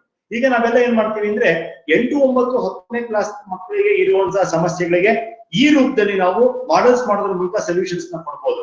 ಆದ್ರೆ 1ನೇ ಕ್ಲಾಸಿಂದಲೂ ಕೂಡ ಅದನ್ನ ಮಾಡಕ್ ಆಗತ್ತಾ ಅಂತ ಹೇಳಿ ಶಿಕ್ಷಣ ತಜ್ಞರೆಲ್ಲ ಸೇರ್ಕೊಂಡು ಒಟ್ಟಿಗೆ ಅದ್ರ ಬಗ್ಗೆ ಚರ್ಚೆ ಮಾಡಿದ್ರೆ ಖಂಡಿತವಾಗ್ಲೂ ಮಕ್ಕಳಿಗೆ ಗಣಿತ ಸಮಸ್ಯೆಗಳನ್ನ ಸರಳವಾಗಿ ಅರ್ಥ ಮಾಡಿಸುವ ಪ್ರಯತ್ನ ಮಾಡ್ಬೋದು. ಸರಿ, ಎನಿ ಕ್ವಶನ್ಸ್? ಬೇರೆ ಪ್ರಶ್ನೆ?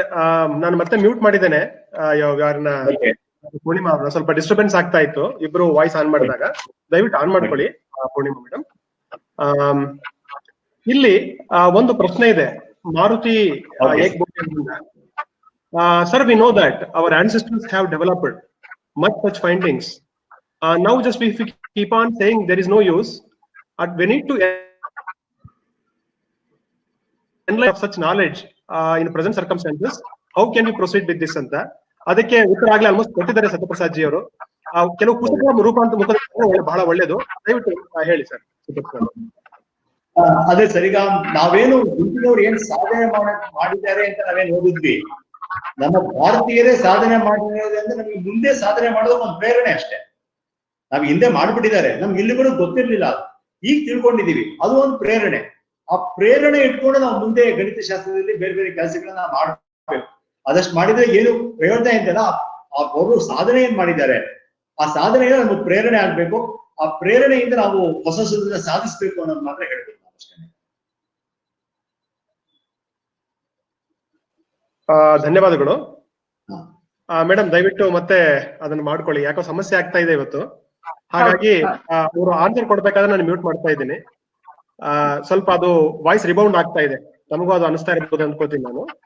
ಹಾಗಾಗಿ ಒಂದು ಪ್ರಶ್ನೆ ಇತ್ತು ಸತ್ಯಪ್ರಸಾದ್ ಜಿ ಅವರಿಗೆ. ಒಂದು ನೋಡ್ತಾ ಇದ್ದೆ, ಪಿಂಗಳ ಅವರು ಹೇಳ್ತಾರೆ, ಗಾಯತ್ರೇಣ ಪ್ರತಿ ನಿಯಮತೆ ಮರ್ಕೈಣ ಸಾಮನ್.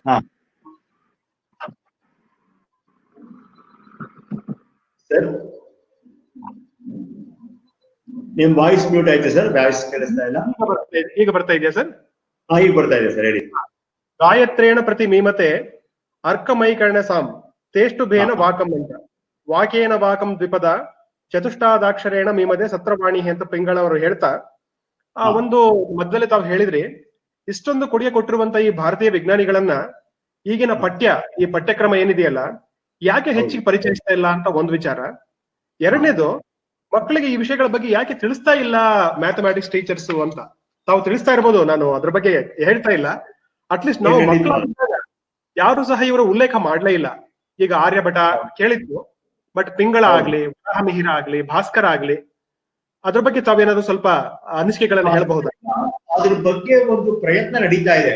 ಈಗ ನಾವು ನೋಡ್ಬೋದು PUC ಟೆಕ್ಸ್ಟ್ ಬುಕ್ ಅಲ್ಲಿ, SLC ಟೆಕ್ಸ್ಟ್ ಬುಕ್ ಅಲ್ಲೆಲ್ಲ ಕೆಲವೊಂದು ಮುಖ್ಯವಾದ, ಈಗ 10th ಸ್ಟ್ಯಾಂಡರ್ಡ್ ಗೆ ಪೈಥಾಗರಸ್ ಥಿಯರಂ ಹೇಳ್ಬೇಕಾದ್ರೆ ಬೌದ್ಧಾಯನ ಥಿಯರಮ್ಸ್ ಬಗ್ಗೆ, ಶುಲ್ಕ ಸೂತ್ರಗಳ ಬಗ್ಗೆ ಹೇಳಿದ್ದಾರೆ. ಇಂಟ್ರೊಡಕ್ಷನ್ ಅಲ್ಲಿ ಕೆಲವೊಂದು ಕೊಟ್ಟಿದ್ದಾರೆ.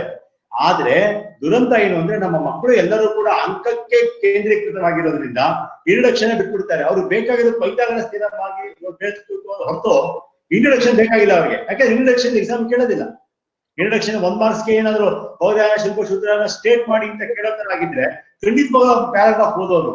ಈಗ ನಮ್ ಪ್ರಯತ್ನ ಇಂಟ್ರೊಡಕ್ಷನ್ ಕೊಡ್ತಾ ಇದಾರೆ, ಇದರ ಒಂದು ಸಂಖ್ಯೆ ಇನ್ನೂ ಜಾಸ್ತಿ ಆಗ್ಬೇಕು. ಇಂಟ್ರೊಡಕ್ಷನ್ ಕೊಡ್ತಾ ಇರೋ ಸಂಖ್ಯೆ ಜಾಸ್ತಿ ಆಗ್ಬೇಕು. ಯಾವ ಪೀಠಿಕಾ ಭಾಗ ಇರುತ್ತೆ, ಪೀಠಿಕಾ ಭಾಗದ ಬಗ್ಗೆನೂ ಕೂಡ ಪ್ರಶ್ನೆ ಕೇಳಬೇಕು. ಪೀಠಿಕಾ ಭಾಗದ ಬಗ್ಗೆ ಪ್ರಶ್ನೆ ಕೇಳೋ ತರ ಆದ್ರೆ ಮಕ್ಕಳು ಖಂಡಿತವಾಗ್ಲೂ ಓದೇ ಹೋಗ್ತಾರೆ, ಬಯಟ್ ಮಾಡಿ ಹೋಗ್ತಾರೆ, ಮನ್ಸಿಟ್ಟು ಹೋಗ್ತಾರೆ. ಹಾಗಾಗಿ ಅದು ಜ್ಞಾನ ತಲುಪುತ್ತೆ. ಇವತ್ತು ಇಲ್ಲ ಅಂತಾರ ಟೆಕ್ಸ್ಟ್ ಬುಕ್ ಅಲ್ಲಿ ಇದೆ, ಆದ್ರೆ ಎಕ್ಸ್ಕ್ಲೂಸಿವ್ ಆಗಿ ಇದೇ ಚಾಪ್ಟರ್ಸ್ ಇರ್ತಾ ಇಲ್ಲ. ಆರ್ಯಭಟ ಅವ್ರಿಗೆ ಒಂದು ಚಾಪ್ಟರ್ ಇರ್ತಾ ಇಲ್ಲ. ಅದರ ಸಂಖ್ಯೆ ಈಗ ಹೆಚ್ಚಾಗಬೇಕು. ಇದಕ್ಕೆ ಒಂದು ದೊಡ್ಡ ಮೂವ್ಮೆಂಟೇ ಶುರು ಆಗ್ಬೇಕು. ನಾನು ನೀವು ಎಂತೆಲ್ಲ ಒಟ್ಟಿಗೆ ಸೇರ್ಕೊಂಡು ಸರ್ಕಾರದ ಪಠ್ಯ ಪುಸ್ತಕ ಒಂದು ಸಮಿತಿ ಏನಿದೆ ಅವರಿಗೆ ನಾವು ರಿಕ್ವೆಸ್ಟ್ ಮಾಡ್ಕೋಬೇಕು, ದಯಮಾಡಿ ಇಂಥ ವಿಷಯಗಳನ್ನ ಹೆಚ್ಚೆಚ್ಚಿಗೆ ನಮ್ಮ ಜನಗಳಿಗೆ ಮೂಡಿಸಿ, ನಮ್ಮ ಮಕ್ಕಳಿಗೆ ಮೂಡಿಸಿ. ಹಾಗಾಗಿ ನಮ್ಮ ದೇಶದ ಬಗ್ಗೆ ಒಂದು ಅಭಿಮಾನ ಜಾಸ್ತಿ ಆಗುತ್ತೆ, ನಮ್ಮ ದೇಶದ ಬಗ್ಗೆ ಒಂದು ಪ್ರೀತಿ ಹೆಚ್ಚಾಗುತ್ತೆ. ನಮ್ಮ ದೇಶದವರೇ ಇಷ್ಟು ಸಾಧನೆ ಮಾಡಿದ್ದಾರೆ ಅಂತ ಹೇಳಿ ಅವರಿಗೆ ಹೆಮ್ಮೆ ಜಾಸ್ತಿ ಆಗುತ್ತೆ. ಅದರಿಂದ ಮುಂದೆ ಏನೋ ಸಾಧಿಸೋದಕ್ಕೆ ಪ್ರೇರಣೆ ಆಗುತ್ತೆ ಅನ್ನೋದನ್ನ ನಾವು ನೀವೆಲ್ಲರೂ ಸೇರ್ಕೊಂಡು ಮಾಡ್ಬೇಕಾಗಿರೋ ಕೆಲಸ ಸರ್. ಟೆಕ್ಸ್ಟ್ ಬುಕ್ ಇಂಟ್ರೊಡ್ಯೂಸ್ ಮಾಡ್ಬೇಕಾಗಿರೋ ಕೆಲಸ ಖಂಡಿತವಾಗ್ಲೂ ಮಾಡ್ಬೇಕಾಗುತ್ತೆ. ಧನ್ಯವಾದಗಳು. ಡಾಕ್ಟರ್ ಪೂರ್ಣಿಮಾ ಅವರೇ, ಒಂದು ಪ್ರಶ್ನೆ ಇದೆ ಶ್ರೀಕಾಂತ್ ಅವರಿಂದ. ದಯವಿಟ್ಟು ತಾವೇ ಅದನ್ನ ಕೇಳಿದ್ರೆ ಸೂಕ್ತ ಅಂತ ಅನ್ಸುತ್ತೆ. ದಯವಿಟ್ಟು ಅದನ್ನ ಸರಿ ಮಾಡ್ಕೊಳ್ಳಿ. Shrikant, I think if we reduce the mathematics in the lower classes, students show more interest in mathematics, and in higher classes they learn mathematics easily. Okay. ಅಂದ್ರೆ ಲೋಯರ್ ಕ್ಲಾಸಸ್ ಅಲ್ಲಿ ಸಿಲೆಬಸ್ ಸ್ವಲ್ಪ ಕಡಿಮೆ ಮಾಡಿದ್ರೆ ಹೈಯರ್ ಕ್ಲಾಸಸ್ ಅಲ್ಲಿ ಕಲಿಯಕ್ಕೆ ಅನುಕೂಲ ಆಗುತ್ತೆ ಅಂತ ನೀವು ಹೇಳ್ತಿದ್ದೀರಲ್ಲ ಮೇಡಮ್? ಸಾಕಾಯ್ತಾ ಸರ್? ಅದೇ ಪ್ರಶ್ನೆ ಅಲ್ವಾ? ಅದೇ ಪ್ರಶ್ನೆ ಅಂದ್ರೆ ಕಡಿಮೆ ಮಾಡಿ ಅಂತ ಹೇಳ್ತಿದ್ದಾರೆ. ಸೊ ದಟ್ ಆಸಕ್ತಿ ಎಲ್ಲ ಕಳೆದು ಹೋಗೋದು ಬೇಡ. ಖಂಡಿತವಾಗ್ಲು ಅಂದ್ರೆ ಮಕ್ಕಳಿಗೆ ಪ್ರತಿ ಒಂದು ಸ್ಟ್ಯಾಂಡರ್ಡ್ ಅಲ್ಲಿ ಕೂಡ ಇಂತಿಷ್ಟೇ ಸಿಲೆಬಸ್ ಅಂತ ಇರ್ಬೇಕಾಗತ್ತೆ. ಅಂದ್ರೆ ಕೆಲವು ವಿಷಯಗಳನ್ನ ಈಗ 2ನೇ ಕ್ಲಾಸ್ ಅಲ್ಲಿ ಆಗ್ತಿದ್ರೆ ಅದರ ಕಂಟಿನ್ಯೂಯೇಷನ್ 3ನೇ ಕ್ಲಾಸ್ ಅಲ್ಲಿ ಆಗ್ಬೇಕಾಗತ್ತೆ, ಅದರ ಕಂಟಿನ್ಯೂಯೇಷನ್ 4ನೇ ಕ್ಲಾಸ್ ಅಲ್ಲಿ ಆಗುತ್ತೆ. ಹಾಗಾಗಿ ಯಾವ ವಿಷಯಗಳನ್ನು ಮಕ್ಕಳು ಬಿಡೋ ಒಂದು ಪರಿಸ್ಥಿತಿ ಬರುತ್ತೆ. ಇವತ್ತು ಯಾವ ಪರಿಸ್ಥಿತಿ ನಿರ್ಮಾಣ ಆಗಿದೆ ಅಂದ್ರೆ, ಮಕ್ಕಳಿಗೆ ಪರೀಕ್ಷೆಯಲ್ಲಿ ಪಾಸ್ ಆಗೋದಿಕ್ಕೆ ಅಥವಾ ಡಿಸ್ಟಿಂಕ್ಷನ್ ಬರೋದಕ್ಕೆ ಎಷ್ಟು ಓದ್ಕೊಂಡ್ರೆ ಸಾಕು ಅಷ್ಟು ಮಾತ್ರ ಓದ್ತೀನಿ ಅನ್ನೋ ಮನೋಭಾವ ಸೃಷ್ಟಿ ಆಗ್ತಿದೆ. ಆದ್ರೆ ಒಂದ್ಸಲಿ ಓದೋದ್ರಿಂದ ಮರಿಬಾರ್ದು ಅಂತ ಹೇಳಿದ್ರೆ ಅದರ ಕಂಟಿನ್ಯೂಟಿನ ಮುಂದಿನ ಕ್ಲಾಸ್ಗೆ ಇಟ್ಟಿರ್ಬೇಕು. ಅದು ನನ್ನ ಪ್ರಕಾರ ಈ 2ನೇ ಕ್ಲಾಸ್ ಯಾವ್ದಾದ್ರು ಒಂದು ಸಿಲೆಬಸ್ ಇಟ್ರೆ ಅದು 3, 4, 5, 6ಕ್ಕೆ ಕಂಟಿನ್ಯೂ ಆಗ್ತಾ ಹೋಗ್ಬೇಕು. ಇಲ್ಲಿ ಅವರು ಒಂದು ಒಳ್ಳೆ ಸಜೆಷನ್ಸ್ ಕೊಟ್ಟಿದ್ದಾರೆ, ಸಿಲೆಬಸ್ ನ ಮಿತಿಗೊಳಿಸ್ಬೇಕು ಅಂತ. ಈಗ ಒಂದು ವರ್ಷದಲ್ಲಿ ಒಂದು 200 ಪೀರಿಯಡ್ ಪಾಠ ಮಾಡ್ತೀವಿ ಅಂದ್ರೆ 200 ಪೀರಿಯಡ್ ಅಲ್ಲಿ ಎಷ್ಟು ಪಾಠವನ್ನ ಮಾಡಬಹುದು ಅನ್ನೋದ್ರ ಬಗ್ಗೆ ಮೊದಲೇ ಶಿಕ್ಷಣ ತಜ್ಞರೆಲ್ಲ ಯೋಚನೆ ಮಾಡಿ ಅಷ್ಟು ಸಿಲೆಬಸ್ ನ ಇಟ್ಟಿರ್ತಾರೆ.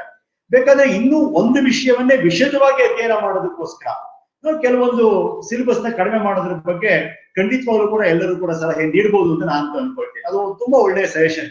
ಕಡಿಮೆ ಸಿಲೆಬಸ್ ಇದ್ದಷ್ಟು ಕೂಡ ಮಕ್ಕಳು ಹೆಚ್ಚಿಗೆ ವಿಶ್ವಾಸದಿಂದ, ಹೆಚ್ಚಿಗೆ ಪ್ರೀತಿಯಿಂದ ಓದ್ತಾರೆ. ಖಂಡಿತವಾಗ್ಲೂ ಒಂದು ಒಳ್ಳೆ ಸಲಹೆ ಅಂತ ನಾನು ಭಾವಿಸ್ತೇನೆ. ಇನ್ನೊಂದು ಪ್ರಶ್ನೆ ಇದೆ. ಹೇಳಿ ಸರ್. ಇದು ಬಸವರಾಜ್ TM ಅಂತ. Okay, hello. ಹೇಳಿ ಸರ್. ಒಂದು ಪ್ರಶ್ನೆ ಇದೆ ಬಸವರಾಜ್ TM ಅವರಿಂದ. ಈ ಹೈಯರ್ ಎಜುಕೇಶನ್ ನಲ್ಲಿ ಮ್ಯಾಥಮ್ಯಾಟಿಕ್ಸ್ ನ ಕನ್ನಡದಲ್ಲಿ ಯಾಕೆ ಮಾಡಬಾರ್ದು ಅಂತ, ಕನ್ನಡದಲ್ಲಿ ಪಾಠ ಯಾಕೆ ಮಾಡಬಾರ್ದು ಮ್ಯಾಥಮ್ಯಾಟಿಕ್ಸ್ ನ ಅಂತ?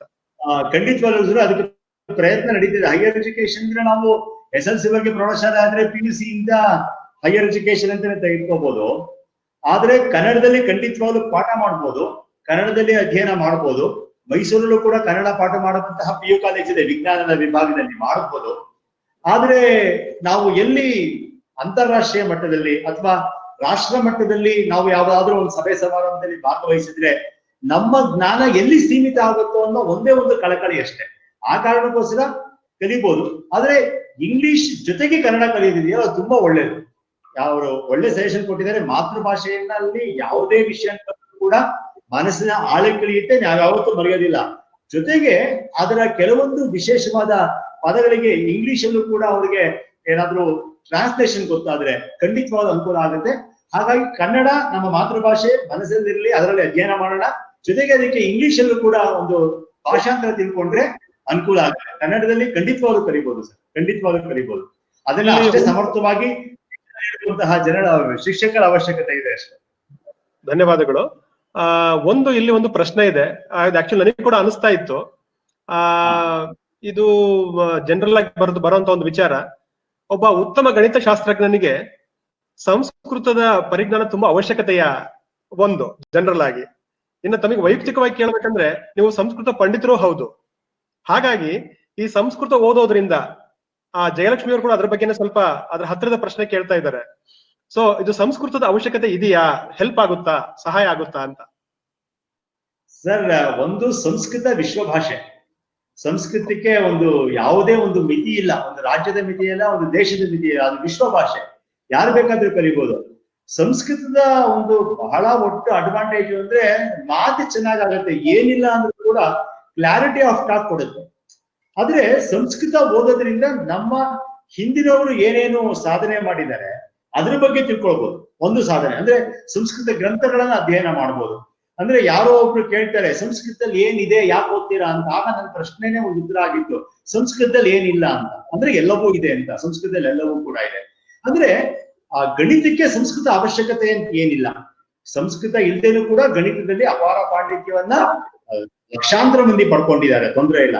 ಸಂಸ್ಕೃತ ಇದ್ರೆ ಅನುಕೂಲ ಅಷ್ಟೇ. ಸಂಸ್ಕೃತ ಒಂದು ಸಪ್ಲಿಮೆಂಟ್ ಮಾಡುತ್ತೆ ಗಣಿತ ಕಲಿಯಕ್ಕೆ ಹೊರತು ಸಂಸ್ಕೃತ ಅತ್ಯವಶ್ಯಕ ಅಲ್ವೇ ಅಲ್ಲ.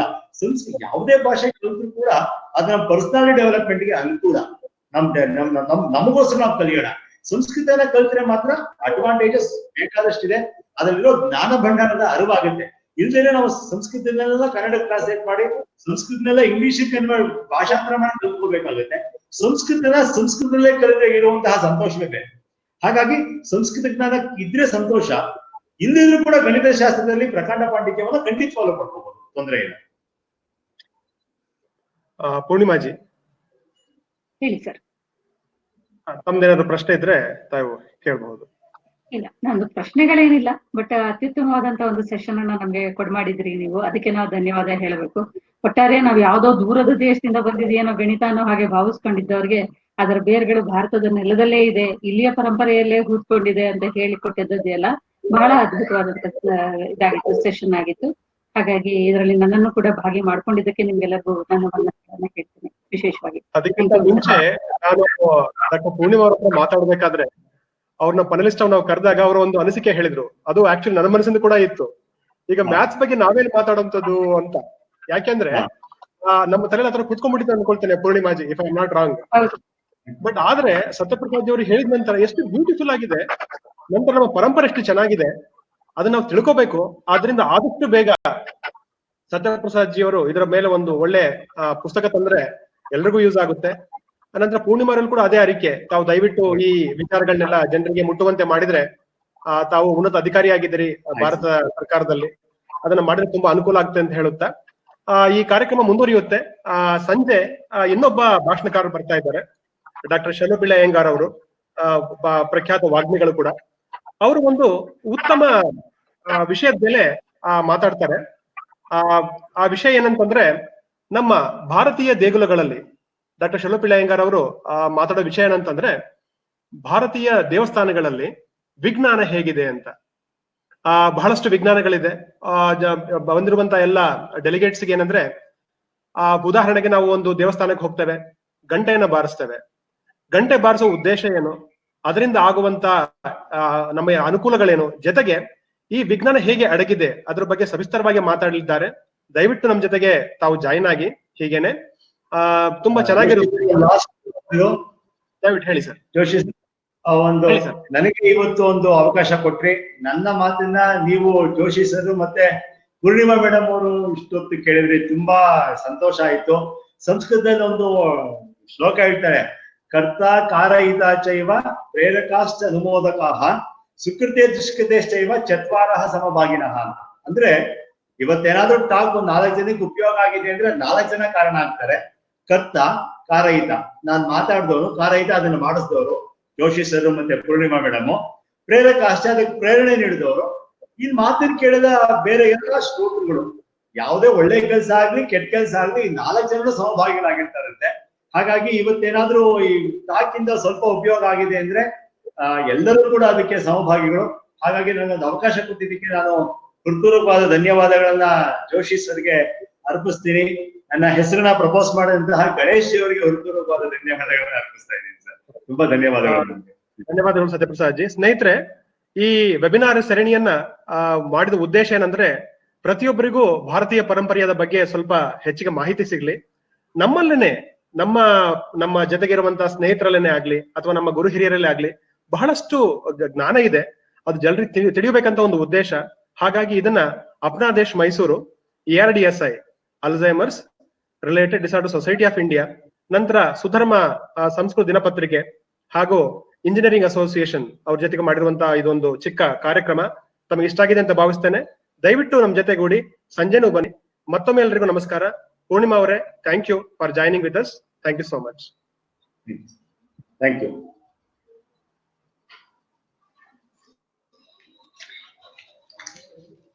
Purnima madam, okay. Thank you sir. Thank you.